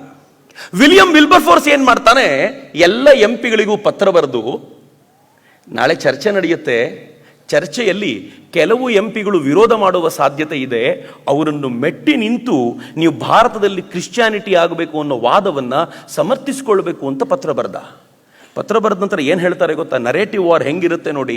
ಭಾರತವನ್ನು ನೋಡದ, ಭಾರತದ ಬಗ್ಗೆ ಏನೂ ಅಧ್ಯಯನ ಇಲ್ಲದ ಅನೇಕ ಮಂದಿ ಭಾರತದ ಬಗ್ಗೆ ಏನ್ ಹೇಳ್ತಾರೆ ಅಂತಂದ್ರೆ, ರಾಬರ್ಟ್ ಓಲ್ಮೆ ಅಂತ ಒಬ್ಬ MP ಅವನು ಹೇಳ್ತಾನೆ, ಹಿಂದೂಗಳು ಮೋಸಗಾರರು, ಹಿಂದೂಗಳು ದಗಾಕೋರರು. ಇಂಥ ವಾಕ್ಯಗಳನ್ನೇ ಈ ಕೆಲವು MLAಗಳು ತಗೊಂಡು, ಕೆಲವು ಇಂದಿನ MLAಗಳು ತೆಗೆದುಕೊಂಡು ಹೇಳಿದ್ರಲ್ಲ, ಹಿಂದೂ ಅಂತಂದ್ರೆ ಅಶ್ಲೀಲ ಅನ್ನೋದು ಅರ್ಥ. ಇವೆಲ್ಲ ಇಲ್ಲಿಂದ ಬರೋದು, ಇವ್ರಿಗೆ ಹೇಳಿರೋ ಮಾತುಗಳ ಔಟ್ಪುಟ್ ಅದು. ಹಾಲ್ವೆಲ್ ಅನ್ನುವಂಥ ಒಬ್ಬ MP ಹೇಳ್ತಾನೆ, ಪ್ರಾಮಾಣಿಕತೆ ಮತ್ತು ವಿಶ್ವಾಸ ಯಾರಿಗೆ ಗೊತ್ತಿಲ್ವೋ ಅವರನ್ನು ಹಿಂದೂಗಳು ಅಂತ ಕರಿಬಹುದು ಅಂತ. ಕ್ಲೈವ್ ಹೇಳ್ತಾನೆ, ಆಡಿದ ಮಾತಿಗೆ ಬದ್ಧತೆ ಇಲ್ಲದ ಜನರನ್ನ ಹಿಂದೂಗಳು ಅಂತ ಕರಿಬಹುದು, ಏನೂ ಗೊತ್ತಿಲ್ಲ ಇವರಿಗೆ. ಮಾತಿಗೋಸ್ಕರ ಪ್ರಾಣ ಕೊಡುವಂತ ಜನ ಭಾರತದಲ್ಲಿ ಹೆಂಗಿದ್ರು ಎನ್ನುವ ಪರಿಕಲ್ಪನೆಯೂ ಇರಲಿಲ್ಲ. ಶೋರ್ ಅನ್ನುವಂಥ ಒಬ್ಬ MP ಹೇಳ್ತಾನೆ, ಸುಳ್ಳು, ಕಳ್ಳತನ, ಲೂಟಿ, ದಂಗೆ ಇವುಗಳನ್ನು ಮಾಡಿದರೆ ಬಹಿಷ್ಕಾರ ಹಾಕಬೇಕು ಎನ್ನುವಂತ ಪರಿಕಲ್ಪನೆಯೇ ಇಲ್ಲ ಅವರಿಗೆ. ಇದು ದೊಡ್ಡ ಕ್ರೈಮೇ ಅಲ್ಲ ಅವ್ರ ಪಾಲಿಗೆ, ಹಿಂದೂಗಳ ಪಾಲಿಗೆ ಅಂತಾನೆ. ಕೊನೆಗೆ ವಿಲ್ಬರ್ ಫೋರ್ಸ್ ಹೇಳ್ತಾನೆ, ವಿಲಿಯಂ ವಿಲ್ಬರ್ ಫೋರ್ಸ್ ಸ್ವತಃ ನಿಂತ್ಕೊಂಡು ಹೇಳ್ತಾನೆ, ನಾಶ ಹೊಂದಿದ ತಳಮಟ್ಟದ ಜನಾಂಗ ಅಂತ ಯಾವುದಾದ್ರೂ ಇದ್ರೆ ಅದು ಹಿಂದೂ ಜನಾಂಗ. ಅವರ ಮೂರ್ಖತನದಿಂದಲೇ ಅವರ ಅಪಾರವಾದ ಕಷ್ಟವನ್ನು ಅನುಭವಿಸ್ತಾ ಇದ್ದಾರೆ. ಪ್ರತಿ ವರ್ಷ ಅವನು ಲೆಕ್ಕಾಚಾರ ಕೊಡ್ತಾನೆ, ಸತಿ ಪದ್ಧತಿಗೆ 15,000 ಜನ ತೀರ್ಕೊಳ್ತಾರೆ. ಜಗನ್ನಾಥನ ರಥದ ಚಕ್ರದ ಕೆಳಗೆ 1,00,000 ಜನ ತಮ್ಮ ತಲೆಯನ್ನು ಕೊಟ್ಟು ಸಾಯ್ತಾರೆ ಅಂತ. ಅಲ್ಲಿವರೆಗೂ ಜಗನ್ನಾಥನ ರಥದ ಚಕ್ರದ ಕೆಳಗೆ ತಲೆ ಕೊಟ್ಟು ಸಾಯುವಂತ ಪ್ರಕ್ರಿಯೆ ಇತ್ತು ಅಂತ ಯಾರಿಗೂ ಗೊತ್ತೇ ಇರಲಿಲ್ಲ. ಸತಿ ಪದ್ಧತಿಗೆ 800 ರಿಂದ 800 ಜನ ತೀರ್ಕೊಳ್ಳಬಹುದು ಅನ್ನುವಂಥ ಕಲ್ಪನೆ 15,000ಕ್ಕೆ ಏರಿಸ್ತಾನೆ. ಅಂದ್ರೆ ಭಾರತ ಅನಾಗರಿಕ ರಾಷ್ಟ್ರ ಅಂತ. ಆದ್ರೆ ನಂಗೆ ಬಹಳ ಸಂತೋಷ ಏನು ಅಂತಂದ್ರೆ, ಹೆನ್ರಿ ಮಾಂಟೆಗೊಮರಿ ಥರದವ್ರು ಎದ್ದು ನಿಂತುಕೊಂಡು ಹೇಳ್ತಾರೆ, ನಿಮ್ಮಲ್ಲಿ ಯಾವ್ಯಾವ MPಗಳು ಮಾತನಾಡಿದ್ದೀರೋ ನಿಮ್ಮಲ್ಲಿ ಅನೇಕರಿಗೆ ಭಾರತ ಅಂದ್ರೆ ಏನು ಅಂತಾನೆ ಗೊತ್ತಿಲ್ಲ. ಭಾರತ ಎಂತ ಅಪರೂಪದ ರಾಷ್ಟ್ರ ಅಂತಂದ್ರೆ ಹೇಳ್ತಾನೆ, ಲಂಡನ್ನಲ್ಲಿ ಎಷ್ಟು ದರೋಡೆಕೋರರು, ದಂಗೆಕೋರನ್ನು ನೀವು ನೋಡ್ತೀರೋ, ಇಡೀ ದಕ್ಷಿಣ ಭಾರತದಲ್ಲಿ ಅದರ 500 150 200 ಪಟ್ಟು ಕಡಿಮೆ ಜನ ಇದ್ದಾರೆ ಅಂತ. ಎಷ್ಟು ಲೂಸ್ ವುಮೆನ್ಗಳನ್ನ ನೀವು ದಕ್ಷಿಣ ಭಾರತದಲ್ಲಿ ನೋಡ್ತೀರೋ ಅದಕ್ಕಿಂತಲೂ 10 ಪಟ್ಟು ಹೆಚ್ಚು ಲೂಸ್ ವುಮೆನ್ಗಳು ನಿಮಗೆ ಲಂಡನ್ ಒಂದರಲ್ಲೇ ಕಾಣ್ತಾರೆ. ನೀವು ಭಾರತದ ಬಗ್ಗೆ ಮಾತನಾಡೋ ಯೋಗ್ಯತೆ ಇಲ್ಲ ಅಂತ ಮಾಂಟೆಗೊಮೆರಿ ಹೇಳ್ತಾನೆ. ಮಿತ್ರ, ಎಂತ ಅದ್ಭುತವಾದ ಮಾತುಗಳನ್ನು ಮೂರೇ ಹೇಳ್ತಾರೆ ಅಂತಂದ್ರೆ, ಪಾವಿತ್ರ್ಯ ಮತ್ತು ಬುದ್ಧಿವಂತಿಕೆಗೆ ಹಿಂದೂಗಳಿಗೆ ಎದುರಾಗಿರುವಂತ ಮತ್ತೊಬ್ಬ ವ್ಯಕ್ತಿಯನ್ನ ಹುಡುಕೋದು ಕಷ್ಟ, ಅಷ್ಟು ಅದ್ಭುತವಾಗಿರುವಂತ ಪಾವಿತ್ರ್ಯ ಅವನದ್ದು ಅಂತ ಮೂರೇ ಹೇಳ್ತಾರೆ. ಲಶಿಂಗ್ಟನ್ ಹೇಳ್ತಾರೆ, ಬಹಳ ಚೆನ್ನಾಗಿರುವಂತ ಮಾತಿದು. ಮುಂದೆ ಮೆಕಾಲೆ ಕೂಡ ಈ ತರದ ಅನೇಕ ಮಾತುಗಳನ್ನು ಹೇಳ್ತಾನೆ. ಮೆಕಾಲೆಯ ಒಂದು ಮಾತಿದೆ, ಏನ್ ಹೇಳ್ತಾನೆ ಅಂತಂದ್ರೆ, ಭಾರತದ ಅಷ್ಟೂ ಸಾಹಿತ್ಯವನ್ನ ನೀವು ಕ್ರೋಢೀಕರಿಸಿದ್ರೆ, ಅಷ್ಟೂ ಸಾಹಿತ್ಯ ವೇದಗಳಿಂದ ಹಿಡಿದು ನಾವು ಕೊನೆಯವಾಗಿ ಇವತ್ತಿನವರೆಗೂ ಸೃಷ್ಟಿಯಾಗುವಂತ ಎಲ್ಲ ಸಾಹಿತ್ಯವನ್ನ ಒಂದು ಕಡೆ ರಾಶಿ ಹಾಕಿದರೆ ಇಂಗ್ಲೆಂಡಿನ ಒಂದು ಶೆಲ್ಫ್ ಸಾಹಿತ್ಯಕ್ಕೆ ಸಮನಾಗಲ್ಲ ಅಂತ ಹೇಳ್ತಾನೆ. ಆದ್ರೆ ಲಶಿಂಗ್ಟನ್ ಹೇಳ್ತಾನೆ, ಸಾಹಿತ್ಯ ಭಾರತೀಯರದ್ದು ಹೆಂಗಿದೆ ಅಂತಂದ್ರೆ, ಪ್ರತಿ ಪ್ಯಾರಾಗ್ರಾಫಿನ ಕೊನೆಯ ಸಾಲು ಒಂದು ಮೌಲ್ಯ ಇಲ್ಲದೆ ಮುಗಿಯೋದಿಲ್ಲ. ಇಂಥ ಅದ್ಭುತವಾದ ಸಾಹಿತ್ಯವನ್ನ ಜಗತ್ನಲ್ಲಿ ನೋಡ್ಲಿಕ್ಕೆ ಸಿಗಲ್ಲ ಅಂತಾನೆ. ಎಲ್ಲ MPಗಳಾಡುವಂತ ಮಾತು. ಆದರೆ ದುರಂತ, ವೋಟಿಂಗ್ ಆಗತ್ತೆ, 89 ಜನ ಕ್ರಿಶ್ಚಿಯಾನಿಟಿ ಆಗಬೇಕು ಅಂತ, 36 ಜನ ಬೇಡ ಅಂತ ಹೇಳ್ತಾರೆ. ಹೀಗಾಗಿ ಭಾರತ ಕ್ರಿಶ್ಚಿಯಾನಿಟಿಗೆ ತಯಾರುಗೊಳ್ಳುತ್ತೆ, ಅಧಿಕೃತವಾಗಿ ತಯಾರು ಮಾಡ್ಕೊಂಡು ಬರ್ತಾರೆ. ಇವೆಲ್ಲವೂ 1857 ಸಂಗ್ರಾಮಕ್ಕಿಂತ ಮುಂಚಿನ ಭೂಮಿಕೆ. 1857 ಸಂಗ್ರಾಮದಲ್ಲಿ ಯಾವಾಗ ಭಾರತೀಯರು ಇದನ್ನು ಅರ್ಥ ಮಾಡಿಕೊಂಡರೋ ಅವ್ರಿಗೆ ಗೊತ್ತಾಯ್ತು, ನಮ್ಮನ್ನು ಒಡೆಯುವಂತ ಪ್ರಯತ್ನ ಮಾಡಲಾಗ್ತಿದೆ ಅಂತ. ನಾನು ಯಾಕೆ ಇದನ್ನು ಗಂಭೀರವಾಗಿ ಹೇಳ್ತಿದ್ದೀನಿ ಅಂತಂದ್ರೆ, ಮಿತ್ರೆ, ಅವತ್ತಿನ ವಾತಾವರಣಕ್ಕೂ ಇವತ್ತಿನ ವಾತಾವರಣಕ್ಕೂ ಬಹಳ ಡಿಫರೆನ್ಸ್ ಇಲ್ಲ ಅಂತ. ರಾಜನಿಗೂ ಮತ್ತು ಜಮೀನ್ದಾರನ ನಡುವೆಯೂ ಬೆಂಕಿ ಹಚ್ಚಿದ್ರು, ಹಿಂದೂಗಳು ಮತ್ತು ಮುಸಲ್ಮಾನರ ನಡುವೆ ಬೆಂಕಿ ಹಚ್ಚಿದ್ರು, ಉತ್ತರ ಭಾರತ ಮತ್ತು ದಕ್ಷಿಣ ಭಾರತ ಅನ್ನೋದಕ್ಕೆ ಬೆಂಕಿ ಹಚ್ಚಿದ್ರು. ತಮಿಳರು, ತಮಿಳ್ ಭಾಷೆ ಅದು ಸಂಸ್ಕೃತಕ್ಕಿಂತಲೂ ಶ್ರೇಷ್ಠವಾದ್ದು ಮತ್ತು ಪುರಾತನವಾದ್ದು ಅನ್ನುವಂಥ ಒಂದು ಬೆಂಕಿ ಕಡ್ಡಿಗೀರುವಂತ ಪ್ರಯತ್ನವನ್ನು ಮಾಡಿದ್ರು. ಆರ್ಯ ಮತ್ತು ದ್ರಾವಿಡ ಅನ್ನುವಂಥ ಒಂದು ವಿಭಜನೆಯನ್ನ ಕ್ರಿಯೇಟ್ ಮಾಡುವಂತ ಪ್ರಯತ್ನ ಮಾಡಿದ್ರು. ಉದ್ದಕ್ಕೂ ಅವ್ರು ಯಾವ್ಯಾವ ಬೆಂಕಿ ಕಡ್ಡಿ ಗೀರಿದ್ರೋ ಇವತ್ತಿಗೂ ಆ ಕಡ್ಡಿಗಳು ಧಗಧಗನೆ ಉರಿತಾನೆ ಇವೆ. ಅವರೆಲ್ಲರೂ ಒಂದು ಉದ್ದೇಶ ಇಟ್ಕೊಂಡು ಮಾಡಿದ್ರು ಅಂತ ಗೊತ್ತಿದ್ದ ನಂತರವೂ ಕೂಡ ಇವತ್ತಿಗೂ ದ್ರಾವಿಡವಾದ ಬಹಳ ಜೋರಾಗಿ ನಡೆಯುತ್ತೆ. ಅದು ಸುಳ್ಳು ಅಂತ ಜಗತ್ತಿನ ಎಲ್ಲ ವಿಜ್ಞಾನಿಗಳು ಹೇಳಿಯಾಗಿದೆ. ಇವತ್ತಿಗೂ ನಾವು ಮಾತ್ರ ಆರಾಧಿಸಿಕೊಳ್ಳುವಂಥ ಸ್ಥಿತಿಯಲ್ಲಿದ್ದೀವಿ ಅಂತಂದರೆ ಬ್ರಿಟಿಷರು ಎಂಥ ಬೀಜ ಬಿತ್ತಿಟ್ಟು ಹೋದ್ರು ಅಂತ ಲೆಕ್ಕ ಹಾಕ್ಕೊಳ್ಳಿ.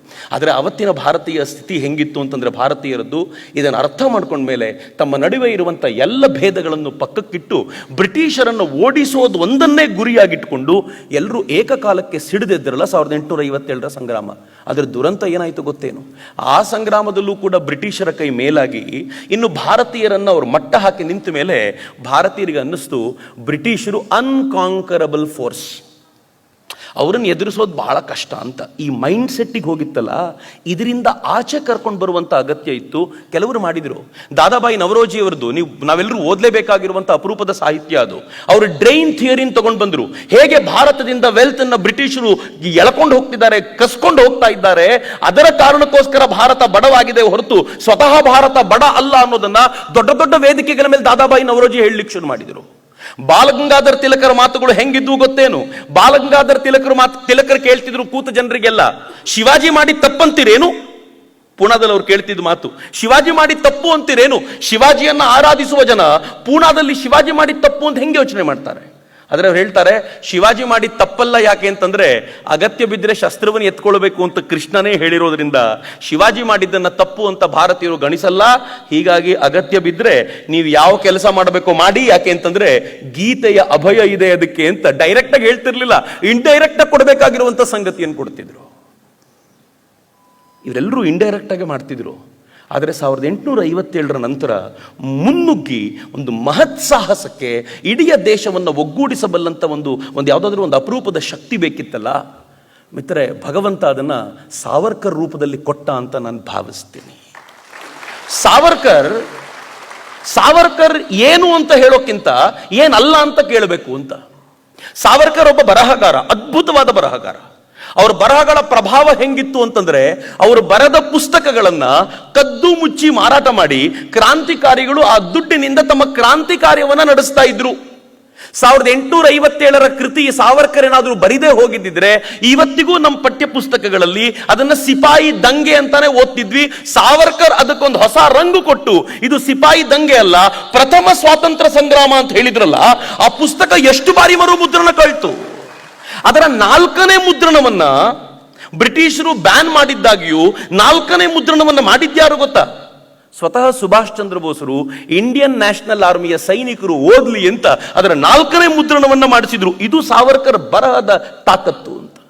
ಸಾವರ್ಕರ್ ಮಾತಿನ ತಾಕತ್ ಹೇಗಿತ್ತು ಅಂತಂದ್ರೆ, ಅವರ ಬರಿಯ ಮಾತಿಗೆ, ಅವರ ಮಾತಿನ ಪ್ರೇರಣೆಯಿಂದಾಗಿ ಮದನ್ ಲಾಲ್ ಧಿಂಗ್ರಾ ತರದ ಒಬ್ಬ ಸಾಮಾನ್ಯವಾದ ವ್ಯಕ್ತಿ ಕರ್ಜನ್ ವೈಲಿ ಎನ್ನುವಂತ ಬ್ರಿಟಿಷ್ ಅಧಿಕಾರಿಯನ್ನ ಲಂಡನ್ ನಲ್ಲಿ ಹತ್ಯೆ ಮಾಡ್ಲಿಕ್ಕೆ ಸಾಧ್ಯ ಆಯ್ತಲ್ಲ, ಇದು ಸಾವರ್ಕರ್ ಮಾತಿನ ಶಕ್ತಿ.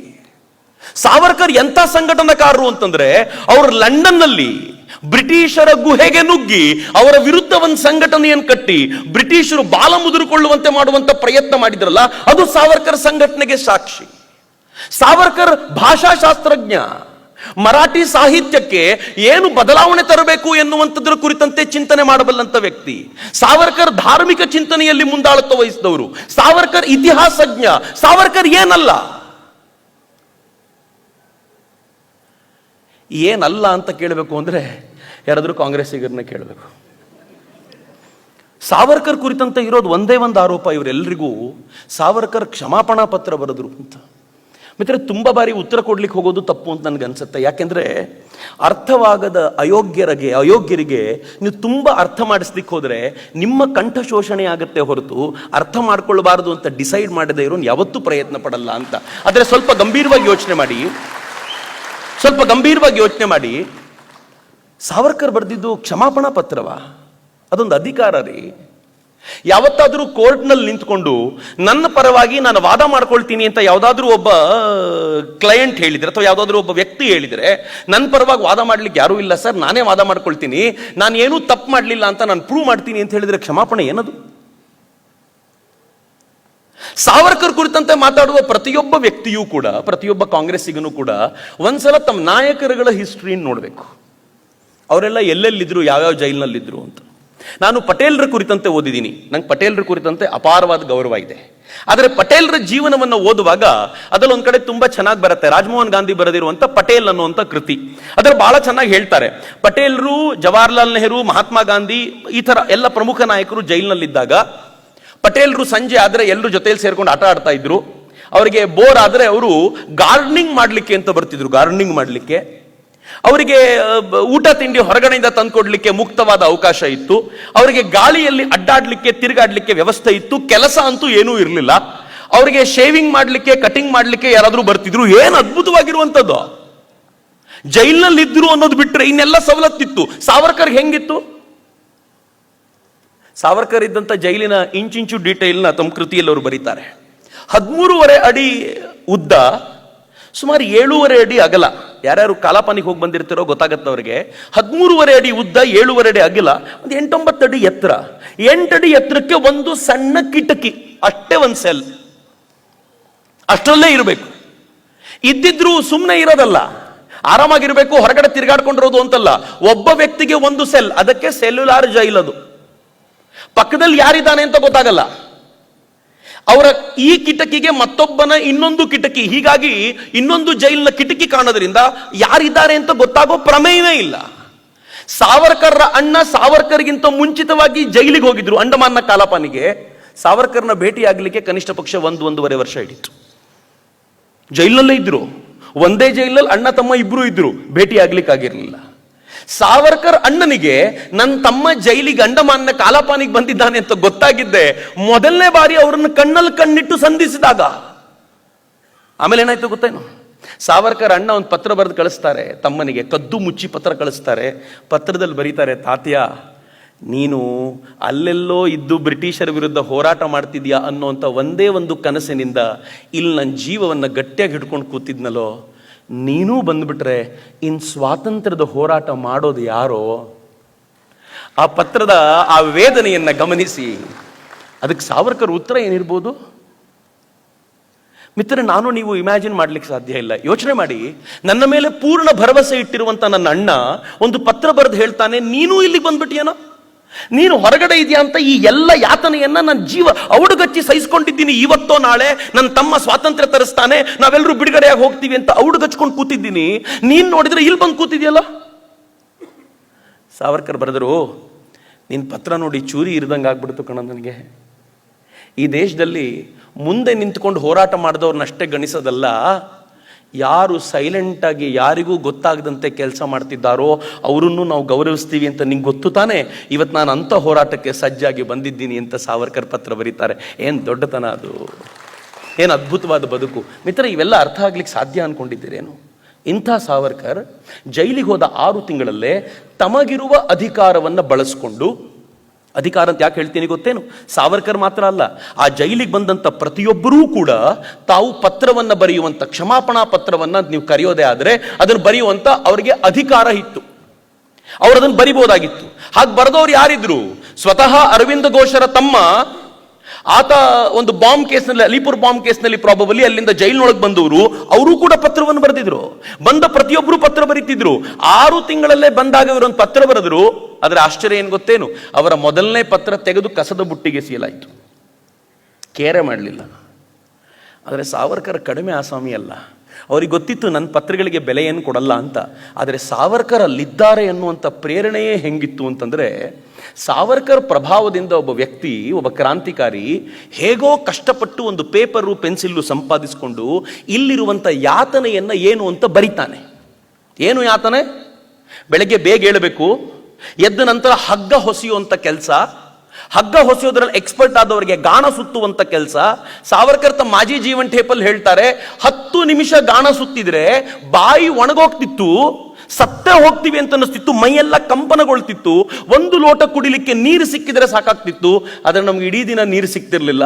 ಹೇಳಿದಷ್ಟು ಎಣ್ಣೆ ತೆಗಿಲಿಲ್ಲ ಅಂತಂದ್ರೆ ರಾತ್ರಿ ಇಡೀ ಮತ್ತೆ ಶಿಕ್ಷೆ ಅನುಭವಿಸಬೇಕಾಗ್ತಿತ್ತು ಅನ್ನೋ ಕಾರಣಕ್ಕೆ ನಾವೆಲ್ಲರೂ ಪುರುಸೊತ್ತಿಲ್ಲದೆ ಎಣ್ಣೆ ತೆಗೆಯುವಂತ ಪ್ರಯತ್ನ ಮಾಡ್ತಿದ್ವಿ ಅಂತ ಸಾವರ್ಕರ್ ಬರೀತಾರೆ. ಸಾವರ್ಕರ್ಗೆ ಎಂತೆಂಥ ಶಿಕ್ಷೆ ಕೊಟ್ಟಿದ್ದಾರೆ ಗೊತ್ತೇನು? ಅವರನ್ನ ದೇಶದ್ರೋಹಿ ಅಂತ ಕರೆಯೋರು ಒಂದ್ಸಲ ತಮ್ಮ ಮುಖಗಳನ್ನು ಕನ್ನಡಿಯಲ್ಲಿ ನೋಡ್ಕೋಬೇಕು. ಸಾವರ್ಕರ್ಗೆ ಒಂದ್ಸಲ ಒಂದು ಶಿಕ್ಷೆ ಕೊಟ್ಟರು. ಸಾವರ್ಕರ್ಗಂತೂ ಎಷ್ಟು ಸಲ ಸಾಲಿಟರಿ ಸೆಲ್, ಅಂದ್ರೆ ಎಲ್ಲರಿಂದಲೂ ದೂರವಾಗಿರುವಂತ ಸೆಲ್ನಲ್ಲಿ, ಕತ್ತಲ ಕೋಣೆಯಲ್ಲಿ ಹಾಕ್ತಿದ್ರು ಅಂತಂದ್ರೆ ಒಂದು ಸೆಲ್ ನಂಬರ್ 52 ನಲ್ಲಿ ಕೂಡ ಹಾಕಿರ್ತಿದ್ರು ಅವ್ರನ್ನ. Most of the time 52 cell ಯಾಕೆ ಗೊತ್ತಾ? ಆ 52 ನಂಬರ್ ಸೆಲ್ನ ಪಕ್ಕದಲ್ಲೇ ನೇಣಿಗೇರುವಂತ ಜಾಗ. ಯಾರ್ಯಾರನ್ನ ನೇಣಿಗೇರಿಸಬೇಕಾಗಿತ್ತೋ ಅವ್ರನ್ನಲ್ಲಿ ಕರ್ಕೊಂಡು ಬರ್ತಾರೆ, ಅವರನ್ನು ಕೂಡ ಅಲ್ಲಿಡ್ತಾರೆ. ಆ ನೇಣಿಗೇರುವಂತ 3 ಉರುಳುಗಳು ಇವ್ರ ಕಣ್ಣಿಗೆ ಕಾಣುವಂತಿತ್ತು. ಪ್ರತಿ ಬಾರಿ ಮಾನಸಿಕವಾಗಿ ಕುಗ್ಗಿಸಬೇಕು ಅನ್ನುವಂಥ ಪ್ರಯತ್ನ. ಆದರೆ ಸಾವರ್ಕರ್ ಏನು ಅದ್ಭುತವಾದ ಶಕ್ತಿ ಅಂತಂದರೆ, ಆ ಮಾನಸಿಕವಾಗಿ ಕುಗ್ಗಿಸುವಂಥ ಎಲ್ಲ ಪ್ರಯತ್ನಗಳ ನಡುವೆಯೂ ಜೀವಂತವಾಗಿರುವಂಥ ತಮ್ಮ ಅದ್ಭುತವಾದ ಶಕ್ತಿಯನ್ನು ಕಂಡುಕೊಂಡ್ರು. ಎಲ್ಲಿ ಕಂಡುಕೊಂಡ್ರು ಗೊತ್ತಾ ಮಿತ್ರರೇ? ಆ ಸೆಲ್ಲಿಗೆ ಮೈನಾ ಹಕ್ಕಿಗಳು ಬರ್ತಿದ್ವು. ಅವ್ರು ಮೈನಾ ಹಕ್ಕಿ ಜೊತೆ ಮಾತಾಡ್ತಿದ್ರು. ಮೈನಾ, ನೀನು ಎಂಥ ಪುಣ್ಯವಂತೆ, ನೀನು ಇಲ್ಲಿಂದ ಆಚೆ ಯಾವಾಗ ಬೇಕಿದ್ರೂ ಹೋಗ್ಬೋದು. ನಾನು ನಿನಗೆ ಒಂದಷ್ಟು ಕಥೆಗಳನ್ನು ಹೇಳ್ತೀನಿ, ನನ್ನ ದೇಶದ ಜನಕ್ಕೆ ಅದನ್ನು ಹೇಳ್ತೀಯ ಹೋಗಿ ಅಂತ. ಅದಕ್ಕೆ ಕಥೆಗಳನ್ನು ಹೇಳುವ ರೂಪದಲ್ಲಿ ತಾವು ಕಥೆಯನ್ನು ಬರೀತಿದ್ದರ್ರಿ ಸಾವರ್ಕರ್ರು. ಜೀವಂತವಾಗಿ ಈ ದೇಶದ ಸ್ವಾತಂತ್ರ್ಯದ ಕಿಚ್ಚು ಆರದೇ ಇರುವಂತೆ ಹೃದಯದಲ್ಲಿ ಕಾಪಾಡಿಕೊಳ್ಳಿಕ್ಕೋಸ್ಕರ ಮಾಡಿದ್ದು. ಹಿಂಗಾಗಿ ಸಾವರ್ಕರ್ ಕುರಿತಂತೆ ಮಾತನಾಡ್ತಾ ಸಾವರ್ಕರ್ ಒಂದ್ ಕಡೆ ಹೇಳ್ಕೊಳ್ತಾರೆ, ಆ ಮೈನಾ ಹಕ್ಕಿಗಳ ಮೇಲೆ ನಾನು ಕುಳಿತುಕೊಂಡು ಇಡೀ ದೇಶದ ಸಂಚಾರ ಮಾಡ್ತಾ ಇದ್ದೆ, ಮೈನಾ ಹಕ್ಕಿಗಳು ನನಗೆ ದೇಶವನ್ನು ತೋರಿಸ್ತಾ ಇದ್ವು ಅಂತ ಸಾವರ್ಕರ್ ಹೇಳಿರುವಂತ ಒಂದು ಸಾಲನ್ನ ಪಠ್ಯಪುಸ್ತಕದಲ್ಲಿ ಹಾಕಿದ್ರೆ, ಮೈನಾ ಹಕ್ಕಿ ಮೇಲೆ ಕೂತ್ಕೊಂಡು ಯಾರಾದ್ರೂ ಹಾರಕ್ಕಾಗತ್ತೇನ್ರಿ ಅಂತ ಕೇಳುವಂತ ಅಯೋಗ್ಯರಿಗೆ ಉತ್ತರ ಕೊಡಬೇಕು ಅನ್ಸುತ್ತೇನ್ರಿ ಯಾವತ್ತಾದರೂ? ನಮ್ದೊಬ್ರು ಸ್ವಾಮೀಜಿ ಬಹಳ ಚೆನ್ನಾಗಿ ಹೇಳಿದ್ರು ಮಿತ್ರರೇ, ಇದಕ್ಕೆಲ್ಲ ಉತ್ತರ ಹಿಂಗೆ ಕೊಡಬೇಕು. ಅವ್ರು ಹೇಳಿದ್ರು, ನೋಡಪ್ಪ, ಅಮ್ಮ ನನಗೆ ಪ್ರತಿದಿನ ಬೆಳಗ್ಗೆ ಚಿಕ್ಕವನಿರುವಾಗ ಚಂದ್ರನನ್ನು ತೋರಿಸಿ ಚಂದಮಾಮ ನೋಡು ಅಂತ ಊಟ ಮಾಡಿಸ್ತಿದ್ಲು. ನಾನು ಚಂದಮಾಮನ್ ನೋಡ್ಕೊಂಡೇ ಊಟ ಮಾಡ್ತಿದ್ದೆ. ಆದರೆ ಯಾವತ್ತೂ ನಿಮ್ಮ ಥರ ಈ ಚಂದಮಾಮ ನಿನಗೆ ಯಾವಾಗ ತಮ್ಮ ಆದ ಅಂತ ಕೇಳಲಿಲ್ಲ. ಚಂದಮಾಮ ಅನ್ನೋದೊಂದು ಅದ್ಭುತವಾಗಿರುವಂಥ ಕಲ್ಪನೆ, ಅದು ನಂಗೆ ತುಂಬ ಚೆನ್ನಾಗಿ ಗೊತ್ತು. ನಿಮ್ಮಷ್ಟು ದಡ್ಡ ನಾನು ಚಿಕ್ಕ ವಯಸ್ಸಿನಲ್ಲೂ ಆಗಿರಲಿಲ್ಲ ಅಂತ. ಕೆಲವೊಂದ್ಸಲ ಉತ್ತರಗಳನ್ನ ಕೊಡಬೇಕಾದ ರೀತಿಯಲ್ಲೇ ಕೊಡಬೇಕು ಅನ್ನೋದು ಈ ಕಾರಣಕ್ಕೋಸ್ಕರ. ಸಾವರ್ಕರ್ ಈ ವ್ಯಕ್ತಿತ್ವವನ್ನು ಪ್ರದರ್ಶಿಸಿದ್ರಲ್ಲ, ಪ್ರತಿ ಬಾರಿ ಅವ್ರನ್ನ ಕಾರಣವಿಲ್ಲದೆ ಅಕಾರಣವಾಗಿ ತೆಗೆದುಕೊಂಡೋಗಿ ಸಾಲಿಟರಿ ಸೆಲ್ ಅಲ್ಲಿ ತಳ್ತಿದ್ರಲ್ಲ, ಆ ಕಾರ್ಗತ್ತರ ಆ ಸೆಲ್ ನಲ್ಲಿ ತಳ್ತಿದ್ರಲ್ಲ. ಸಾವರ್ಕರ್ ಪ್ರತಿಭಟನೆಯ ಕಾವು ಹೆಂಗಿತ್ತು ಅಂತಂದ್ರೆ, ಅನೇಕ ಬಾರಿ ನಾನು ಕೆಲಸ ಮಾಡಲ್ಲ ಅಂತ ಪ್ರತಿಭಟನೆ ಕೂರ್ತಿದ್ರು. ಪ್ರತಿ ಬಾರಿ ಕೆಲಸ ಮಾಡಲ್ಲ ಅಂತ ಕೂತಿದ್ದಾಗ ಸಾವರ್ಕರ್ಗೆ ಚಡಿಯೇಟುಗಳ ಶಿಕ್ಷೆ ಇತ್ತು. ಒಂದ್ಸಲ ಅಂತೂ ಒಂದು ವಾರಗಳ ಕಾಲ ಪ್ರತಿ ರಾತ್ರಿ 8 ಗಂಟೆಗಳ ಕಾಲ ಕೈ ಮತ್ತು ಕಾಲುಗಳನ್ನು ಗೋಡೆಗೆ ಕಟ್ಟಿ ತೂಗಾಕ್ಬಿಡ್ತಿದ್ರು. ಅಲ್ಲೇ ಮೂತ್ರ ವಿಸರ್ಜನೆ ಆಗಬೇಕು, ಅಲ್ಲೇ ಮಲವಿಸರ್ಜನೆ ಆಗಬೇಕು. ಮಲವಿಸರ್ಜನೆಗೆ ಕೊಡ್ತಾ ಇದ್ದಂಥ ಪಾಟ್ ಹೆಂಗಿತ್ತು ಅಂತ ವಿಕ್ರಮ್ ಸಂಪತ್ರಣ ಮರಿಲಿಕ್ಕೆ ಸಾಧ್ಯ ಇಲ್ಲ. ಈ ರೈಟ್ ಸೆಟ್ ಬಹಳ ಸುಂದರವಾಗಿ ಬರೀತಾರೆ. ಪಾಟ್ ಎಷ್ಟಿತ್ತು ಅಂದರೆ, ಮಲವಿಸರ್ಜನೆಗೆ ಅಂತಿದ್ದು ಆ ಪುಟ್ಟ ಪಾಟು ಒಂದು ಸಲ ಹೋದ್ರೇನೆ ತುಂಬಿ ಆಚೆ ಬಂದ್ಬಿಡ್ತಿತ್ತಂತ. ರಾತ್ರಿ ಇಡೀ ಅವರಲ್ಲೇ ಇರಬೇಕು. ಮಲವಿಸರ್ಜನೆ ಮಾಡಬೇಕು ಅಂತಂದರೆ ಆ ಪಾಟಿಂದ, ಸಣ್ಣ ಮಡಿಕೆಯಿಂದ ಆಚೆ ಬಂದು ಬಿದ್ದಿರ್ತಿತ್ತು. ಅದರ ವಾಸನೆ ಸಹಿಸ್ಕೊಳ್ಳಿಕ್ಕೆ ಆಗ್ತಿರ್ಲಿಲ್ಲ. ಬೆಳಗ್ಗೆ ಬಂದು ಜಾಡ್ಮಾಲಿ ಕ್ಲೀನ್ ಮಾಡಬೇಕು, ಅವ್ನು ಕ್ಲೀನ್ ಮಾಡಲ್ಲ ಅಂದರೆ ಅದ್ರ ಜೊತೆಗೆ ಬದುಕಬೇಕು. ಈ ಥರದ ಸ್ಥಿತಿ ಸಾವರ್ಕರ್ದು. ಊಟ ಹೇಗಿರ್ತಿತ್ತು? ಕುದಿಯುವಂತ ನೀರಿಗೆ ಒಂದಷ್ಟು ಸೊಪ್ಪನ್ನು ತಂದು ಹಾಕ್ತಿದ್ರಲ್ಲ, ಸೊಪ್ಪನ್ನು ಕೊಯ್ಲಿಕ್ಕೆ ಅಂತ ಬೆಳಗ್ಗೆ ಒಂದಷ್ಟು ಕೈದಿಗಳು ಜೈಲಿನ ಆಚೆಗೆ ಹೋಗ್ತಿದ್ರು.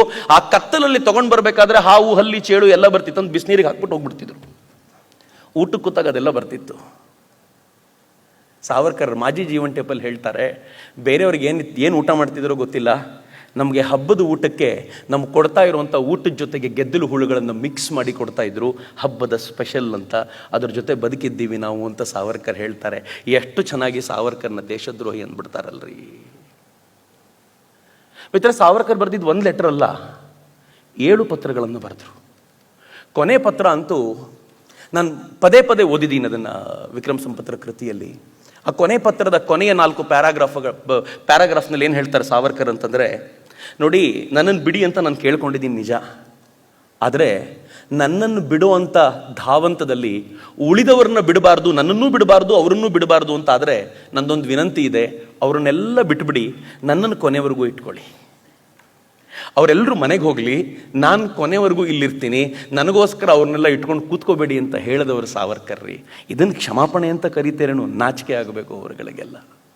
ಮಿತ್ರರೇ, ಸಾವರ್ಕರ್ ಏನು ಅದ್ಭುತವಾದ ಚಟುವಟಿಕೆ. ನಾನು ಸಾವರ್ಕರ್ ಬದುಕನ್ನು ಯಾವಾಗಲೂ ನೋಡಬೇಕಾದ್ರೆ 3 ದಿಕ್ಕಲ್ಲಿ ನೋಡ್ತೀನಿ. ಮೊದಲನೇದು, ವಿದೇಶಗಳಲ್ಲಿ ಅವ್ರು ಮಾಡಿದ ಪ್ರೇರಣಾದಾಯಿ ಕೆಲಸಗಳು ಹೆಂಗಿದ್ರು ಅಂತಂದರೆ, ರಾಯಲ್ ಆದ ಲೈಫು. ಲಂಡನ್ನ ಅದು ಇಂಡಿಯಾ ಹೌಸ್ನಲ್ಲಿ ಅವ್ರು ಇರ್ತಿದ್ರು, ಒಳ್ಳೆ ಬದುಕು ಅವರದ್ದು, ಚೆನ್ನಾಗಿದ್ರು, ಪ್ರೇರಣೆ ಕೊಡ್ತಾ ಇದ್ರು, ಎಲ್ಲವನ್ನು ಸ್ವಚ್ಛಂದವಾಗಿ ಅನುಭವಿಸುವಂಥ ವಾತಾವರಣ ಅವರಿಗಿತ್ತು. ಅಲ್ಲಿಂದ ಏಕಾಏಕಿ ಕರ್ಕೊಂಡು ಬಂದರೆ ಕಾಲಪಾನಿ ಶಿಕ್ಷೆ. ಅಲ್ಲಿ ಸ್ನಾನಕ್ಕೂ ನೀರಿಗೆ ಗತಿ ಇಲ್ಲ, ಹಗಲು ರಾತ್ರಿ ಮೈ ಮುರಿಯುವಷ್ಟು ದುಡಿತ. ಅಲ್ಲಿಂದ ಸಾವರ್ಕರ್ನ ಹೊರಗಡೆ ದೊಡ್ಡ ಗಲಾಟೆಯಾಗಿ ಅವ್ರನ್ನಂತೂ ಇಂತೂ ಬಿಡಿಸ್ಕೊಂಡು ಬರ್ತಾರೆ. ಆ ಬಿಡಿಸ್ಕೊಂಡು ಬಂದ ಸಾವರ್ಕರ್ನ ಅವ್ರನ್ನ ರತ್ನಾಗಿರಿಯೊಳಗೆ ಕೂಡ ಹಾಕಿದಾಗ ಆ ಮನುಷ್ಯ 100 ದಿಕ್ಕಲ್ಲಿ ಯೋಚನೆ ಮಾಡ್ತಾ ಈ ದೇಶದ ಹಿಂದೂಗಳನ್ನು ಬಲಪಡಿಸುವಂತ ಕೆಲಸಕ್ಕೆ ನಿರತವಾಗ್ತಾರಲ್ಲ, ಯಾಕೆ ಗೊತ್ತೇನು ಮಿತ್ರರೇ? ಸಾವರ್ಕರ್ ನಂತರ ನಿಮ್ಮ ಥರನೇ ಮುಸಲ್ಮಾನರು ಬಹಳ ಒಳ್ಳೆಯವರು ಅಂತಾನೆ ಅವ್ರ ಬದುಕು ಶುರುವಾಗಿತ್ತು. ನೀವು ಸಾವರ್ಕರ್ 1857 ಕೃತಿಯನ್ನು ನೋಡಬೇಕು, ಬಹಳ ಚೆನ್ನಾಗಿದೆ. ಆ 1857 ಕೃತಿಯಲ್ಲಿ ಸಾವರ್ಕರ್ ಎಷ್ಟು ಚೆನ್ನಾಗಿ ಹಿಂದೂ ಮುಸ್ಲಿಂ ಯೂನಿಟಿಯನ್ನ ಹೊಗಳಿ ಅಟ್ಟಕ್ಕೇರಿಸ್ತಾರೆ ಅಂತಂದ್ರೆ, ಇಬ್ರು ಎಷ್ಟು ಚೆನ್ನಾಗಿ ಒಂದಾಗಿದ್ರು ಅಂತ ಬಹಳ ವೈಭವೀಕರಿಸಿ ಬರೀತಾರೆ. ಆದರೆ ಅಂಡಮಾನಿನ ಜೈಲಿನಿಂದ ವಾಪಸ್ ಬರುವಾಗ ಗೊತ್ತಾಗುತ್ತೆ, ಅಲ್ಲಿಂದ ಇಲ್ಲಿಗೆ ಗಂಗೆಯಲ್ಲಿ ಸಾಕಷ್ಟು ನೀರು ಹರಿದು ಹೋಗಿದೆ, ಇವರ ವ್ಯಕ್ತಿತ್ವದಲ್ಲಿ ಬಹಳ ಬದಲಾವಣೆ ಬಂದಿದೆ ಅಂತ ಅರ್ಥ ಮಾಡಿಕೊಂಡ ಸಾವರ್ಕರ್ ತಮ್ಮ ಇಡೀ ವ್ಯಕ್ತಿತ್ವವನ್ನು ಹಿಂದುತ್ವವಾದಿಯಾಗಿ ರೂಪಿಸಿಕೊಳ್ಳುವಂತ ಅನಿವಾರ್ಯತೆಗೆ ಸಿಕ್ಕಾಕೊಳ್ತಾರೆ. ಇಷ್ಟೆಲ್ಲ ಈ ದೇಶದಲ್ಲಿ ಮಾತನಾಡುವಂತ ಈ ಮಂದಿ ಯಾವತ್ತಾದ್ರೂ ಮಹಾತ್ಮ ಗಾಂಧೀಜಿ ಖಿಲಾಫತ್ ಚಳವಳಿಗೆ ಯಾಕೆ ಬೆಂಬಲ ಕೊಟ್ಟರು ಅಂತ ಕೇಳಿದ್ದಾರೇನು? ಯಾವ ಮುಸಲ್ಮಾನನಿಗೂ, ಇಲ್ಲಿನ ಯಾವ ಮುಸಲ್ಮಾನನಿಗೂ ಖಲೀಫನಿಗೂ ಸಂಬಂಧವೇ ಇಲ್ಲದೆ ಇರುವಾಗ ಆ ಖಲೀಫನಿಗೋಸ್ಕರ ಇಲ್ಲಿನ ಮುಸಲ್ಮಾನರ ಹೋರಾಟಕ್ಕೆ ಬೆಂಬಲ ಕೊಟ್ಟಿದ್ದರ ಪರಿಣಾಮವಾಗಿ ಈ ದೇಶದಲ್ಲಿ ಹಿಂದೂ ಮತ್ತು ಮುಸಲ್ಮಾನರು ಪ್ರತ್ಯೇಕ ಎನ್ನುವುದರ ಒಂದು ಕಂದಕವನ್ನು ನಿರ್ಮಾಣ ಮಾಡಿದ್ದು ಮಹಾತ್ಮ ಗಾಂಧೀಜಿ ಅಂತ ಯಾವತ್ತಾದ್ರೂ ಯಾರಾದ್ರೂ ಪ್ರಶ್ನೆ ಮಾಡಿದ್ದಾರಾ? ಆದ್ರೆ ಇಂಥ ಎಲ್ಲ ಪ್ರಶ್ನೆಗಳಿಗೂ ಉತ್ತರ ಕಂಡುಕೊಳ್ಳುವ ಕಾರಣಕ್ಕೋಸ್ಕರ ಹಿಂದೂಗಳನ್ನ ಆಂತರಿಕವಾಗಿ ಬಲಪಡಿಸಲಿಕ್ಕೆ ಪ್ರಯತ್ನ ಪಡ್ತಿದ್ದ ಸಾವರ್ಕರ್ನ ಮಾತ್ರ ಹಿಂದುತ್ವವಾದಿ ಅಂತ ಜರಿಯುವಂತ ಪ್ರಯತ್ನ ನಡೀತಿದೆಯಲ್ಲ ಮಿತ್ರ, ಬಹಳ ಡೇಂಜರಸ್ ಆಗಿರುವಂತ ಪ್ರಯತ್ನ ಇದು. ನಾನು ಯಾಕೆ ಇದನ್ನು ಹೇಳ್ತಿದ್ದೀನಿ ಅಂತಂದ್ರೆ, ಕಳೆದ ಕೆಲವಾರು ತಿಂಗಳುಗಳ ಹಿಂದೆ ಇದ್ದಕ್ಕಿದ್ದಂತೆ ಒಂದು ವಾದ ಎದ್ಬಿಡ್ತು. ಹಿಂದೂಯಿಸಂ ಬೇರೆ, ಹಿಂದುತ್ವ ಬೇರೆ ಅಂತ, ಅಥವಾ ಹಿಂದೂ ಬೇರೆ, ಹಿಂದುತ್ವ ಬೇರೆ ಅಂತ. ಹಿಂದುತ್ವ ಅಂದ್ರೆ ಯಾರ್ದು? ಸಾವರ್ಕರ್ದು ಅಂತ. ಹಿಂದೂ ಅಂದ್ರೆ ಯಾರ್ದು? ನಮ್ಮದ್ದು ಅಂತ. ಯಾರು ಸೆಕ್ಯುಲರ್ಗಳೋ, ಯಾರು ಹಿಂದೂಗಳನ್ನ ಬೈದು ಇತರೆ ಮತೀಯರನ್ನ ಹೊಗಳಿ ಅಟ್ಟಕ್ಕೇರಿಸ್ತಾರೋ ಅವರೆಲ್ಲರೂ ಹಿಂದೂಗಳು. ಯಾರು ಹಿಂದೂಗಳು ಬಲವಾಗಬೇಕು ಅಂತ ಹೇಳಿಕೊಂಡು ಹಿಂದೂಗಳನ್ನ ಒಗ್ಗಟ್ಟು ಮಾಡೋ ಪ್ರಯತ್ನ ಮಾಡ್ತಾರೋ ಅವರೆಲ್ಲರೂ ಹಿಂದುತ್ವವಾದಿಗಳು ಅಂತ. ಇದು ಇಲ್ಲಿ ಶುರುವಾಯಿತು ಅಂತ ನಾವು ಅನ್ಕೊಂಡ್ರೆ ಇಲ್ಲಿ ಶುರುವಾಗಿದ್ದಲ್ಲ.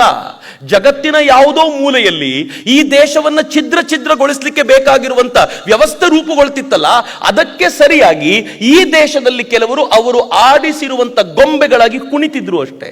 ಯಾಕೆಂದ್ರೆ ಇಲ್ಲಿ ಹಿಂದೂ ಮತ್ತು ಹಿಂದುತ್ವದ ಚರ್ಚೆಯಾದ ಕೆಲವೇ ದಿನಗಳಲ್ಲಿ ಪಶ್ಚಿಮದಲ್ಲಿ ಡಿಸ್ಮ್ಯಾಂಟ್ಲಿಂಗ್ ಹಿಂದುತ್ವ ಅನ್ನುವಂತ ಒಂದು ದೊಡ್ಡ ಕಾನ್ಫರೆನ್ಸೇ ನಡೀತು. ಆ ಡಿಸ್ಮ್ಯಾಂಟ್ಲಿಂಗ್ ಹಿಂದುತ್ವದ ಕರಪತ್ರ ನೀವು ನೋಡಬೇಕು. ಕರಪತ್ರ ಹೆಂಗಿತ್ತು ಗೊತ್ತೇನು? RSS ನ ಚಡ್ಡಿ ಹಾಕೊಂಡಂತ ವ್ಯಕ್ತಿಗಳು ನಿಂತಿದ್ದಾರೆ, ಅವರೆಲ್ಲರೂ ಮೊಳೆಗಳಾಗಿದ್ದಾರೆ. ಒಂದು ಸುತ್ತಿಗೆ ಆ ಮೊಳೆಗಳನ್ನ ಕಿತ್ತು ಬಿಸಾಕ್ತಿದೆ. ಡಿಸ್ಮ್ಯಾಂಟ್ಲಿಂಗ್ ಅಂತಂದ್ರೆ ಇದು ಅಂತ. ಈ ದೇಶದಲ್ಲಿ ಹಿಂದೂಗಳ ಚಿಂತನೆಯನ್ನ ನಾಶ ಮಾಡಬೇಕು, ಧ್ವಂಸಗೊಳಿಸಬೇಕು ಅನ್ನೋಂಥ ಪ್ರಯತ್ನ. ಅಂದ್ರೆ ಇಲ್ಲಿ ಯಾವ ಹಿಂದುತ್ವದ ಚರ್ಚೆಯನ್ನು ಇವರು ಆರಂಭ ಮಾಡಿದ್ರೋ ಇದು ಇವರದ್ದಲ್ಲ. ಯಾರೋ ಕುಳಿತವರು ಇಲ್ಲಿ ಚರ್ಚೆ ಆರಂಭ ಮಾಡಬೇಕು ಅಂತ ಇವ್ರಿಗೆ ಹೇಳ್ತಾರಲ್ಲ, ಆ ಚರ್ಚೆ ತಂತಾನೆ ನಡೆಯುತ್ತೆ ಅನ್ನೋದೇ ದುರಂತ ಮಿತ್ರರೇ. ಎಲ್ಲಿವರೆಗೂ ಇವತ್ತು ನಡೀತಿದೆ ಭಾರತದಲ್ಲಿ ಅಂತಂದ್ರೆ ನಮಗೆ ಅರಿವಿಲ್ಲದಂತೆ ನಾವೆಲ್ಲ ಸೂತ್ರದ ಬೊಂಬೆಗಳಾಗಿ ಆಡುವಂತ ಅನೇಕರನ್ನ ಕಣ್ಣೆದುರಿಗೆ ನೋಡ್ತಾ ಇದ್ದೀವಿ. ದಾವೋಸ್ನಲ್ಲಿ ಒಂದು ವರ್ಲ್ಡ್ ಎಕನಾಮಿಕ್ ಫೋರಂನ ಕಾರ್ಯಕ್ರಮ ನಡೆಯುವಾಗ ಸೋರೋಸ್ ಅನ್ನುವಂಥ ಸೋಕಾಲ್ಡ್ ಫಿಲಾಂಥ್ರಪಿಸ್ಟ್ ಒಬ್ಬ ಅಲ್ಲಿ ಸ್ಪಷ್ಟವಾಗಿ ಹೇಳ್ತಾನೆ, ಜಗತ್ನಲ್ಲಿ ಎಲ್ಲೆಲ್ಲಿ ನ್ಯಾಷನಲಿಸ್ಟ್ ಗವರ್ಮೆಂಟ್ಗಳಿದೆಯೋ ಆ ಎಲ್ಲ ನ್ಯಾಷನಲಿಸ್ಟ್ ಗವರ್ಮೆಂಟ್ಗಳನ್ನ ಕಿತ್ತು ಎಸೆಯೋದೇ ನನ್ನ ಗುರಿ. ಭಾರತದಲ್ಲಿ ಇಂಥ ಒಬ್ಬ ನ್ಯಾಷನಲಿಸ್ಟ್ ಪ್ರಧಾನಮಂತ್ರಿಯನ್ನ ಕಿತ್ತೊಗೆಯಲಿಕ್ಕೆ $1 ಬಿಲಿಯನ್ ಇನ್ವೆಸ್ಟ್ ಮಾಡ್ತೀನಿ ಅಂತಾನೆ. $1 ಬಿಲಿಯನ್. ಅಷ್ಟು ದೊಡ್ಡ ಮೊತ್ತವನ್ನ ಭಾರತದಲ್ಲಿ ಇನ್ವೆಸ್ಟ್ ಮಾಡೋದು ಯಾಕೆ ಅಂತಂದ್ರೆ, ಈ ದೇಶ ಏನ್ ಸ್ವಾಭಿಮಾನದಿಂದ ಬೆಳೆದು ನಿಲ್ತಾ ಇದೆಯಲ್ಲ, ಈ ದೇಶವನ್ನ ಧ್ವಂಸಗೊಳಿಸಬೇಕು ಅನ್ನುವಂಥ ಪ್ರಯತ್ನ ಅಲ್ಲದೆ ಮತ್ತೇನೂ ಅಲ್ಲ. ಕಳೆದ 75 ವರ್ಷಗಳಲ್ಲಿ ಸ್ವಾತಂತ್ರ್ಯ ನಂತರ ಏನನ್ನು ನಾವು ಕಾಣ್ಲಿಕ್ಕೆ ಸಾಧ್ಯವಾಗಿರ್ಲಿಲ್ವೋ ಇವತ್ತು ಭಾರತ ಅದನ್ನು ಮುಟ್ತಾ ಇದೆಯಲ್ಲ, ಅದು ನೋಡ್ಲಿಕ್ಕೆ ಸಾಧ್ಯ ಆಗ್ತಿಲ್ಲ. ಜಗತ್ತೆಲ್ಲ ಹೇಳ್ತು ಭಾರತದ ಒಟ್ಟಾರೆ GDP ಗ್ರೋತ್ 5% ದಾಟ್ಲಿಕ್ಕಿಲ್ಲ ಅಂತ. ಸ್ವತಃ ರಘುರಾಮ್ ರಾಜನ್ ಹೇಳಿದ್ರು, RRR ಅವ್ರು ಹೇಳಿದ್ರು ಯಾವ ಕಾರಣಕ್ಕೂ ಈ ದೇಶದ GDP ಅಷ್ಟು ಕ್ರಾಸ್ ಮಾಡಲ್ಲ ಅಂತ. ಮೊನ್ನೆ ರಿಪೋರ್ಟ್ ಬಂದಿದೆ 7.2% ನಾವು ಕ್ರಾಸ್ ಮಾಡಿದೀವಿ. ಸಹಿಸ್ಕೊಳ್ಳಿಕ್ಕೆ ಆಗ್ತಿಲ್ಲ ಇವರಿಗೆ. ಜಗತ್ತಿನ 5ನೇ ದೊಡ್ಡ ಎಕಾನಮಿ ಭಾರತ ಆಗಿದೆ. ಇನ್ನು ಕೆಲವೇ ವರ್ಷಗಳಲ್ಲಿ ಭಾರತ ಜಗತ್ತಿನ 3ನೇ ದೊಡ್ಡ ಎಕಾನಮಿ ಆಗುತ್ತೆ. ಅಮೆರಿಕ ಮತ್ತು ಚೀನಾ ಬಿಟ್ಟ ನಂತರ ಜಗತ್ತಿನ ದೊಡ್ಡ ಎಕಾನಮಿಯಾಗಿ ನಾವು ನಿಲ್ತೀವಿ. ಯಾವ ದೇಶ ಜಗತ್ತಿನಿಂದ ಆಯಿಲ್ ಅನ್ನ ಇಂಪೋರ್ಟ್ ಮಾಡ್ಕೊಳ್ತಾ ಇತ್ತೋ ಇವತ್ತು ಅದೇ ದೇಶ ರಷ್ಯಾದಿಂದ ಕ್ರೂಡ್ ಆಯಿಲ್ ನ ತಗೊಂಡು ಬಂದು ರಿಫೈನ್ ಮಾಡಿ ಯುರೋಪಿಯನ್ ಯೂನಿಯನ್ಗೆ ಎಕ್ಸ್ಪೋರ್ಟ್ ಮಾಡುವಂತ ಮಟ್ಟಕ್ಕೆ ಬಂದಿದೆಯಲ್ಲ, ಇದು ಹೊಸ ಭಾರತ. ಈ ಹೊಸ ಭಾರತವನ್ನ ಸಹಿಸಿಕೊಳ್ಳಿಕ್ಕೆ ಸಾಧ್ಯ ಆಗ್ತಿಲ್ಲ. ಈ ಹೊಸ ಭಾರತ ಹೆಂಗಿದೆ ಅಂತಂದ್ರೆ, ಜಗತ್ತೆಲ್ಲ ಈ ದೇಶ ಲೀಡ್ ಮಾಡಲಿ ಅಂತ ಕೇಳ್ಕೊಳ್ಳೋ ಮಟ್ಟದಲ್ಲಿದ್ದಾರೆ. ನಾನು ಸುಮ್ಮನೆ ಹೇಳ್ತಿಲ್ಲ, ಗಾಳಿಯಲ್ಲಿ ಗುಂಡು ಹೊಡಿತಾ ಇಲ್ಲ ಮಿತ್ರ. ಇತ್ತೀಚೆಗೆ G20 ಸಭೆಗಳು ನಡೀತಾ ಇವೆ, ಕಳೆದ ಅನೇಕ ತಿಂಗಳುಗಳಿಂದ ನಡೀತಾ ಇದೆ, ಇನ್ನೂ ಕೆಲವು ತಿಂಗಳುಗಳ ಕಾಲ ನಡೆಯುತ್ತೆ. G20 ಸಭೆ ನಮ್ಗೆಲ್ರಿಗೂ ಗೊತ್ತಿದೆ, ಜಗತ್ತಿನ 20 ಪ್ರಮುಖ ರಾಷ್ಟ್ರಗಳು ಬರ್ತವೆ ಅಂತ. ಆದರೆ ಈ ದೇಶದ ಪ್ರಧಾನಿ ಒಂದು ಅದ್ಭುತವಾದ ಕೆಲಸವನ್ನು ಮಾಡಿದರು, ನಾನು ನೀವು ಜೀವಮಾನದಲ್ಲಿ ಊಹಿಸ್ಲಿಕ್ಕೆ ಸಾಧ್ಯವಿಲ್ಲದ ಸಂಗತಿ. ಏನ್ ಮಾಡಿದ್ರು ಗೊತ್ತೇನು? ಗ್ಲೋಬಲ್ ಸೌತ್ ಕಂಟ್ರೀಸ್ ಅನ್ನ ಕರ್ಕೊಂಡು ಬಂದು ಗ್ಲೋಬಲ್ ಸೌತ್ ಮೀಟ್ ಮಾಡಿದ್ರು. ಗ್ಲೋಬಲ್ ಸೌತ್ ಮೀಟ್ ಅಂದಾಗಲೇ ನಾನು ಪೂರ್ತಿ ಅಧ್ಯಯನ ಮಾಡಿದ್ದು ಯಾಕೆ ಗ್ಲೋಬಲ್ ಸೌತ್ ಮೀಟು ಅಂತ. ನೀವು ಗ್ಲೋಬನ್ ಹಿಡ್ಕೊಂಡ್ರೆ ಆ ಗ್ಲೋಬಿನ ದಕ್ಷಿಣ ಭಾಗದಲ್ಲಿ ಯಾವ್ಯಾವ ರಾಷ್ಟ್ರಗಳಿವೆಯೋ ಆ ರಾಷ್ಟ್ರಗಳು ಬಡ ಹಿಂದುಳಿದ ರಾಷ್ಟ್ರಗಳು, ಮುಂದುವರಿತಾ ಇರುವಂತಹ ರಾಷ್ಟ್ರಗಳು. ಉತ್ತರ ಭಾಗದಲ್ಲಿ ಯಾವ್ಯಾವ ಬಹುತೇಕ ರಾಷ್ಟ್ರಗಳು ಮುಂದುವರೆದಿರುವಂತಹ ರಾಷ್ಟ್ರಗಳು. ನೀವು ನೋಡಿದರೆ ಗೊತ್ತಾಗತ್ತೆ. ನರೇಂದ್ರ ಮೋದಿ ಆ ಅಷ್ಟೂ ರಾಷ್ಟ್ರಗಳನ್ನು ಸೇರಿಸಿಕೊಂಡು, ಕೆಲವು ರಾಷ್ಟ್ರಗಳನ್ನೆಲ್ಲ ಮುಂದಿಟ್ಕೊಂಡು, ನಿಮ್ಮ ಯಾವ್ಯಾವ ಸಮಸ್ಯೆಗಳಿದೆಯೋ ಅದಕ್ಕೆ ದನಿಯಾಗಿ ನಾನು G20ಯಲ್ಲಿ ನಿಂತಿರ್ತೀನಿ, ಗ್ಲೋಬಲ್ ಸೌತ್ಗೆ ನಾನು ಲೀಡರ್ಶಿಪ್ ಕೊಡ್ತೀನಿ G20ಯಲ್ಲಿ ಅಂತ ಹೇಳಿದ್ರಲ್ಲ. ನಾವು ಬರೀ ಭಾರತದ ಬಡತನಕ್ಕಷ್ಟೇ ಇವತ್ತು ವಾಯ್ಸ್ ಅಲ್ಲ, ಜಗತ್ತಿನ ಬಡತನಕ್ಕೆ ಭಾರತ ಒಂದು ವಾಯ್ಸ್.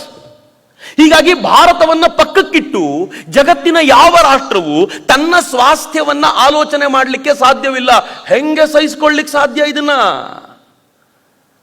ಅಮೆರಿಕ ಸಹಿಸುತ್ತೆ ಅನ್ಕೊಂಡಿದ್ದೀರೇನು? ಇದನ್ನ ಸಹಿಸ್ಕೊಳ್ಳಿಕ್ಕೆ ಆಗ್ತಿಲ್ಲ.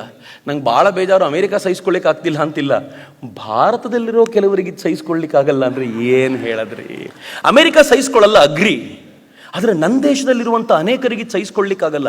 ಹೇಗಾದರೂ ಮಾಡಿ ಭಾರತ ಹಳೆಯ ರಾಷ್ಟ್ರವಾಗ್ಬಿಡ್ಲಿ, ಅದೇ ರೀತಿ ಜಗತ್ತಿನ ಮುಂದೆ ಥರ್ಡ್ ವರ್ಲ್ಡ್ ಕಂಟ್ರಿ ಅಂತ ಕರೆಸ್ಕೊಂಡು ಬೇಡುವ ಸ್ಥಿತಿಗೆ ನಿಂತಿರಲಿ ಅಂತ ಹೇಳುವಂಥ ಒಂದು ವಾತಾವರಣ ರೂಪಿಸಬೇಕು ಅನ್ನೋ ಪ್ರಯತ್ನ ಮಾಡ್ತಾರಲ್ಲ ಮಿತ್ರೆ. ಇದನ್ನ ಸಮರ್ಥವಾಗಿ ಎದುರಿಸಿ ನಿಲ್ಲುವ ಶಕ್ತಿಯನ್ನು ಯಾರು ಕೊಡ್ತಾರೆ ಅಂದರೆ ಸಾವರ್ಕರ್ ಕೊಡ್ತಾರೆ. ಸಾವರ್ಕರ್ರ ಹಿಂದುತ್ವ ಅಂದಾಗ ಯಾವ ಹಿಂದುತ್ವ ಗೊತ್ತೇನು? ಸಾವರ್ಕರ್ರ ಹಿಂದುತ್ವ ಅಂತಂದಾಗ ಜಾತಿ ಮತ ಭೇದಗಳನ್ನು ಮರೆತ ಹಿಂದುತ್ವ. ಸಾವರ್ಕರ್ ತಾವೊಂದು ಮಂದಿರವನ್ನು ಕಟ್ಟಿಸ್ತಾರೆ. ಒಂದು ಮಂದಿರಕ್ಕೆ, ನಾಸಿಕ್ನ ಒಂದು ಮಂದಿರಕ್ಕೆ ದಲಿತರಿಗೆ ಪ್ರವೇಶ ಇಲ್ಲ ಅಂತ ಗೊತ್ತಾದಾಗ ತಾವೇ ಖುದ್ದು ಕೂತು ಮೇಲ್ವರ್ಗದವರೊಂದಿಗೆ ವಾದ ಚರ್ಚೆ ಮಾಡಿ, ನಿಮ್ಮ ಯಾವ ಶಾಸ್ತ್ರ ಗ್ರಂಥಗಳಲ್ಲಿ ದಲಿತರನ್ನ ಸೇರಿಸಬಾರದು ಅಂತಿದೆ ತೋರಿಸಿ ಅಂತ ಅವರೆಲ್ಲರೂ ಸೋತಾಗ ಮಹಾರ್ ಜನರನ್ನ ತನ್ನ ಜೊತೆಗೆ ದೇವಸ್ಥಾನಕ್ಕೆ ಕರ್ಕೊಂಡು ಹೋದವರು ಸಾವರ್ಕರ್ ರೀ. ಬದಲಾವಣೆಯ ಹರಿಕಾರ ಆ ಮನುಷ್ಯ ಬರೀ ಮಾತಾಡ್ತಾ ಉಳಿಲಿಲ್ಲ. ಇದೇ ಸಾವರ್ಕರ್ ತಾವೊಂದು ಹೋಟೆಲ್ನ ಕಟ್ತಾರೆ. ಆ ಹೋಟೆಲ್ ಹೆಂಗೆ ಗೊತ್ತೇನು? ಆ ಹೋಟೆಲ್ನಲ್ಲಿ ಅಡಿಗೆ ಮಾಡೋರು, ಸಪ್ಲೈ ಮಾಡೋರು ಎಲ್ಲ ಸೋಕಾಲ್ಡ್ ಕೆಳಜಾತಿಯವರು. ಸಾವರ್ಕರ್ ಚಿತ್ಪಾವನ ಬ್ರಾಹ್ಮಣ ಕುಲಕ್ಕೆ ಸೇರಿದವರು. ಅವ್ರು ಕೂತ್ಕೊಂಡು ತಿಂಡಿ ತಿನ್ಬೇಕು. ಯಾರಾದರೂ ಸಾವರ್ಕರ್ನ ಭೇಟಿ ಮಾಡಬೇಕು ಅಂತಂದ್ರೆ ಸಾವರ್ಕರ್ ಎಲ್ಲಿಗೆ ಅಪಾಯಿಂಟ್ಮೆಂಟ್ ಕೊಡ್ತಿದ್ರು ಗೊತ್ತಾ? ಹೋಟ್ಲಿಗೆ ಬನ್ನಿ ಅಂತ. ಮೇಲ್ವರ್ಗದ ವ್ಯಕ್ತಿಯೊಬ್ಬ ಸಾವರ್ಕರ್ನ ಭೇಟಿ ಮಾಡಲಿಕ್ಕೆ ಹೋಟ್ಲಿಗೆ ಬರ್ತಾನೆ. ಸಾವರ್ಕರ್ ಅವನ ಜೊತೆ ಟೀ ಕುಡಿತಾರೆ. ಬರೀ ಕುಡಿಯೋದಷ್ಟೇ ಅಲ್ಲ, ಈ ಸುದ್ದಿ ಎಲ್ರಿಗೂ ಗೊತ್ತಾಗುವಂತೆ ಮಾಡ್ತಾರೆ. ಆ ಮೇಲ್ವರ್ಗದವನ ಕತೆ ಏನಾಗ್ಬೇಡ. ಆಮೇಲೆ ಅವನು ಒಂದೋ ಒಪ್ಕೋಬೇಕು ಎಲ್ಲರೂ ಸಮಾನ ಅಂತ, ಅಥವಾ ಸಾವರ್ಕರ್ನ ಭೇಟಿ ಮಾಡದೇ ಇರಬೇಕು. ಸಾವರ್ಕರ್ ಉದ್ದೇಶ ನೀನು ಭೇಟಿ ಮಾಡದೆ ಹೋದ್ರೆ ಅಷ್ಟೇ ಹೋಯ್ತು, ಹಿಂದೂಗಳಾದವರು ಎಲ್ಲರೂ ಸಮಾನರು ಅಂತ ಹೇಳುವಂತ ಈ ಛಾತಿ ಇತ್ತಲ್ಲ, ಇದು ಸಾವರ್ಕರ್ರಿಗಿತ್ತು. ಸಾವರ್ಕರ್ ಈ ದೃಷ್ಟಿಯಿಂದ ತುಂಬಾ ಅಪರೂಪದ ವ್ಯಕ್ತಿ. ನಾವು ಸಾವರ್ಕರ್ನ ಅರಿತುಕೊಂಡಿದ್ದು, ಸಾವರ್ಕರ್ನ ಜೀರ್ಣಿಸಿಕೊಂಡಿದ್ದಿದೆಯಲ್ಲ 1% ಕೂಡ ಇಲ್ಲ. ಸಾವರ್ಕರ್ ನಮ್ಮ ಯಾವ ಕಲ್ಪನೆ ಇದೆಯೋ ಅದನ್ನೆಲ್ಲವನ್ನೂ ಮೀರಿದವರು. ಅತ್ಯತಿಷ್ಠ ದಶಾಂಗುಲಂ ಅಂತಾರಲ್ಲ, ನೀವು ಏನೇ ಹೇಳಿ ಇನ್ನು ಬಾಕಿ ಉಳಿಯುತ್ತೆ ಇದು ಅನ್ನೋ ಥರ. ಸಾವರ್ಕರ್ ಆ ಥರದ ಅಪರೂಪದ ವ್ಯಕ್ತಿತ್ವದವರು. ನಾನು ಇನ್ನೊಂದು ಹೆಜ್ಜೆ ಮುಂದಕ್ಕೆ ಹೋಗಿ, ಬಹುಶಃ ಈ ಮಾತನ್ನು ಹೇಳಿದ್ರೆ ಯಾರು ತಪ್ಪು ತಿಳ್ಕೊಳ್ಬೇಡಿ, ಬಹುಶಃ ಈ ತರದ ಇಂಟೆಲೆಕ್ಚುಯಲ್ ಐಡಿಯಾಸ್ ಹೊಂದಿದ್ದ, ಆ ಇಂಟೆಲೆಕ್ಚುಯಲ್ ಐಡಿಯಾಸ್ಗಳನ್ನ ಪ್ರತ್ಯಕ್ಷ ಭೂಮಿಯಲ್ಲಿ ಕಾರ್ಯಗತಗೊಳಿಸಬಲ್ಲಂತ ಸಾಮರ್ಥ್ಯವಿದ್ದ ಮತ್ತು ಪ್ರತ್ಯಕ್ಷ ಕ್ರಾಂತಿಕಾರ್ಯಕ್ಕೆ ಮುನ್ನುಗ್ಗಬಲ್ಲ, ಇತರರನ್ನು ಕರೆದುಕೊಂಡು ಹೋಗಬಲ್ಲ ಸಾಮರ್ಥ್ಯ ಇದ್ದಂತ ಏಕೈಕ ಕ್ರಾಂತಿಕಾರಿಯನ್ನ ಭಾರತ ಏನಾದರೂ ಸೃಷ್ಟಿಸಿದ್ರೆ ಅದು ಸಾವರ್ಕರ್ ರೂಪದಲ್ಲಿ ಮಾತ್ರ ಅಂತ ನಾನು ಎಲ್ಲ ಕ್ರಾಂತಿಕಾರಿಗಳಿಗೆ ಗೌರವ ಕೊಟ್ಟೆ ಈ ಮಾತನ್ನು ಹೇಳಲಿಕ್ಕೆ ಇಚ್ಛೆ ಪಡ್ತೀನಿ. ಅವ್ರ ಬದುಕನ್ನು ನೋಡಿದಾಗ ಹಂಗ ಅನ್ಸುತ್ತೆ. ಅದರ ದುರದೃಷ್ಟ ಇವತ್ತು ಇಂಥ ವ್ಯಕ್ತಿಗಳನ್ನು ತುಳಿಯುವಂಥ ಪ್ರಯತ್ನ ಮಾಡಿದ್ರಲ್ಲ, ಅನೇಕ ವರ್ಷಗಳ ಕಾಲ ಆಯಿತು. ಆದರೆ ನಾನು ಈ ದೇಶದ ಪ್ರಧಾನಿಗೆ ಶತಶತ ನಮನಗಳನ್ನು ಸಲ್ಲಿಸ್ತೀನಿ. ಯಾಕೆ ಅಂತಂದರೆ ನೀವು ಎಷ್ಟು ಉರಿತೀರೋ ಅಷ್ಟು ಪೆಟ್ರೋಲ್ ಸುರಿತಾರೆ. ಸಂಸತ್ ಭವನವನ್ನು ಮೊನ್ನೆ 28ಗೆ ಇನಾಗ್ರೇಟ್ ಮಾಡಬೇಕಿತ್ತ, ಮಾಡಿದ್ಯಾಕೆ ಅಂದರೆ ಸಾವರ್ಕರ್ ಹುಟ್ಟಿದ್ದಿನ ನೆನಪಿಟ್ಟುಕೊಳ್ಳಿ ಅಂತ ಹೇಳಬೇಕಿತ್ತಲ್ಲ. ಒಂದು ದೊಡ್ಡ ಮೆಸೇಜ್ ಅನ್ನು ಕೊಡಬೇಕಿತ್ತಲ್ಲ. ಯಾವ ಕಲ್ಪನೆಯನ್ನು ನಾವು ಕಟ್ಕೊಳ್ಳೋದಿತ್ತಲ್ಲ, ಆ ಎಲ್ಲ ಕಲ್ಪನೆಯನ್ನ ಸಂಸತ್ ಭವನದಲ್ಲಿ ತಂದ್ರಲ್ಲ, ಸಹಿಸ್ಕೊಳ್ಳಿಕ್ಕೆ ಆಗ್ತಿಲ್ಲ ಇವರಿಗೆ. ಇಡೀ ಭಾರತೀಯ ಚಿಂತನೆಗಳಿಗೆ ಮರಳೋದನ್ನ ಇವರು ಜೀರ್ಣಿಸ್ಕೊಳ್ಳಿಕ್ಕಾಗಲ್ಲ. ಹೀಗಾಗಿ 2024 ಇಸ್ ಅ ಬಿಗ್ ಚಾಲೆಂಜ್. ಯಾಕೆ ಬಿಗ್ ಚಾಲೆಂಜ್ ಅಂತಂದ್ರೆ ಇದು ಭಾರತೀಯತೆಯನ್ನ ಒಪ್ಪುವವರ, ಸಮರ್ಥಿಸುವವರ ಮತ್ತು ಭಾರತೀಯತೆಯನ್ನ ಧಿಕ್ಕರಿಸುವವರ ವಿರುದ್ಧ ನಡೆಯುವಂತ ದೊಡ್ಡ ಹೋರಾಟ. It's going to be big. ನಂಗೆ ಗೊತ್ತಿಲ್ಲ ನೀವು ಇದನ್ನ ಪೊಲಿಟಿಕಲ್ ಅಂತ ತಿಳ್ಕೊಳ್ತೀರ. ನಾನು ಪೊಲಿಟಿಕಲ್ ಅಂತ ತಿಳ್ಕೊಳ್ಳಲ್ಲ, ನಾನು ಇದನ್ನು ಭಾರತದ ಅಸ್ತಿತ್ವ ಅಂತ ಭಾವಿಸ್ತೀನಿ. ನಮ್ಮ ಅಸ್ತಿತ್ವದ ಹೋರಾಟ ಇದು ಮಿತ್ರ. ಈ ಹೋರಾಟದಲ್ಲಿ ಕಳ್ಕೊಳ್ಳುವಂತಿಲ್ಲ. ಈ ಹೋರಾಟವನ್ನ ನಾವು ಹೇಗೆ ಸಮರ್ಥವಾಗಿ ಮಾಡಬೇಕಾಗಿದೆ ಅಂತ ಯಾವುದೋ ಒಬ್ಬ ವ್ಯಕ್ತಿಗೋಸ್ಕರ ನಾನು ಹೇಳ್ತಿಲ್ಲ, ಆದರೆ ಇಡೀ ರಾಷ್ಟ್ರಕ್ಕೋಸ್ಕರ ಹೇಳ್ತಿದ್ದೀನಿ. ಈ ರಾಷ್ಟ್ರದ ಒಂದು ವಿಶೇಷವಾಗಿರುವಂಥ ಹೋರಾಟ. ನೀವು ಮೊನ್ನೆ ನೋಡಿದರೆ ಗೊತ್ತಾಗುತ್ತೆ, ಈ ದೇಶದ ವಿರೋಧ ಪಕ್ಷದ ನಾಯಕರೊಬ್ಬರು ವಿದೇಶಕ್ಕೆ ಹೋಗಿದ್ದಾರೆ. ನನ್ನ ಹೆಸರು ಹೇಳಲ್ಲ. ಹೋದಂಥ ವ್ಯಕ್ತಿ ಅಲ್ಲಿ ಹೋಗಿ ಆ ದೊಡ್ಡ ಚರ್ಚೆಯಲ್ಲಿ ಭಾಗವಹಿಸಿದ್ದಾರಲ್ಲ, ಯಾರು ಚರ್ಚೆಯನ್ನು ಆರ್ಗನೈಸ್ ಮಾಡಿದ್ದು?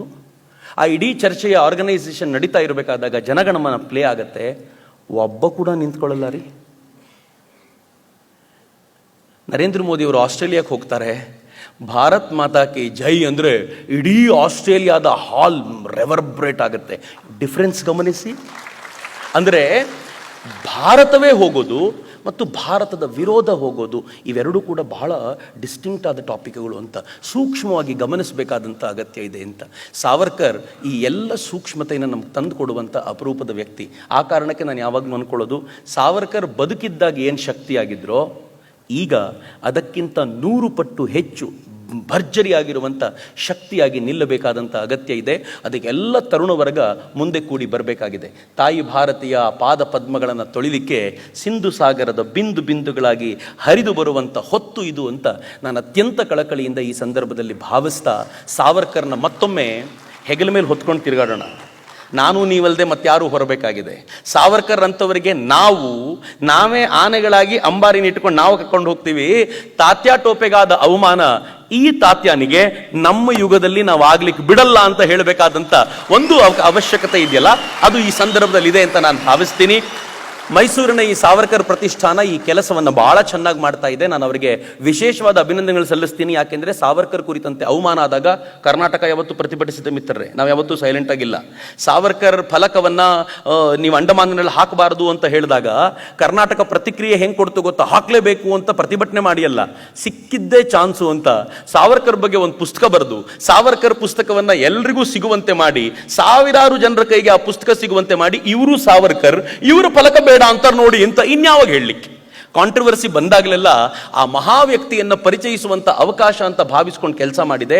ಈಗಲೂ ಸಾವರ್ಕರ್ ಫೋಟೋನ ಕಿತ್ತು ಬಿಸಾಕಿದಾಗ ಶಿವಮೊಗ್ಗದಲ್ಲಿ ಮೈಸೂರಿನವ್ರ ಪ್ರತಿಕ್ರಿಯೆ ಹೆಂಗಿತ್ತು ಅಂತಂದ್ರೆ, ಬರೀ ಫೋಟೋ ಇಟ್ಟಿದ್ದಷ್ಟೇ ಅಲ್ಲ, ಹಳ್ಳಿಗೂ ಸಾವರ್ಕರ್ ರಥವನ್ನು ತೆಗೆದುಕೊಂಡು ಹೋಗಿ ಇವರು ಸಾವರ್ಕರ್ ಅಂತ ಪರಿಚಯಿಸುವಂತ ಹಠ ಮಾಡಿದ್ರಲ್ಲ, ಹಾಗೆ ಅಂತ ಒಂದು ಒಳ್ಳೆಯ ವಾತಾವರಣ ರೂಪುಗೊಂಡಿದೆ. ನೀವೆಲ್ಲರೂ ಇಷ್ಟು ಪ್ರೀತಿಯಿಂದ ಭಾಗವಹಿಸಿ ಸಾವರ್ಕರ್ರ ಕಥನವನ್ನು ಕೇಳಲಿಕ್ಕೆ, ವಿಕ್ರಮ್ ಸಂಪತ್ತರ ಸನ್ಮಾನವನ್ನು ಕಣ್ತುಂಬಿಸಿಕೊಳ್ಳಲಿಕ್ಕೆ, ಹಾಗೆ ಆದರಣೀಯ SL ಭೈರಪ್ಪನವರ ಮಾತುಗಳಿಗೆ ಕಿವಿಯಾಗಲಿಕ್ಕೆ ಬಂದಿರೋದಕ್ಕೆ ನಾನು ಕೃತಜ್ಞತೆಗಳನ್ನು ಸಲ್ಲಿಸಿ ನನ್ನ ಮಾತುಗಳನ್ನು ಮುಗಿಸೋಕ್ಕಿಂತ ಮುಂಚೆ ಒಮ್ಮೆ ಭಾರತ್ ಮಾತೆಗೆ ಜೈಕಾರ ಕೊಡಿ. ಭಾರತ್ ಮಾತಾ ಕಿ, ಭಾರತ್ ಮಾತಾ ಕಿ, ವಂದೇ ವಂದೇ, ಜೈ ಹಿಂದ್.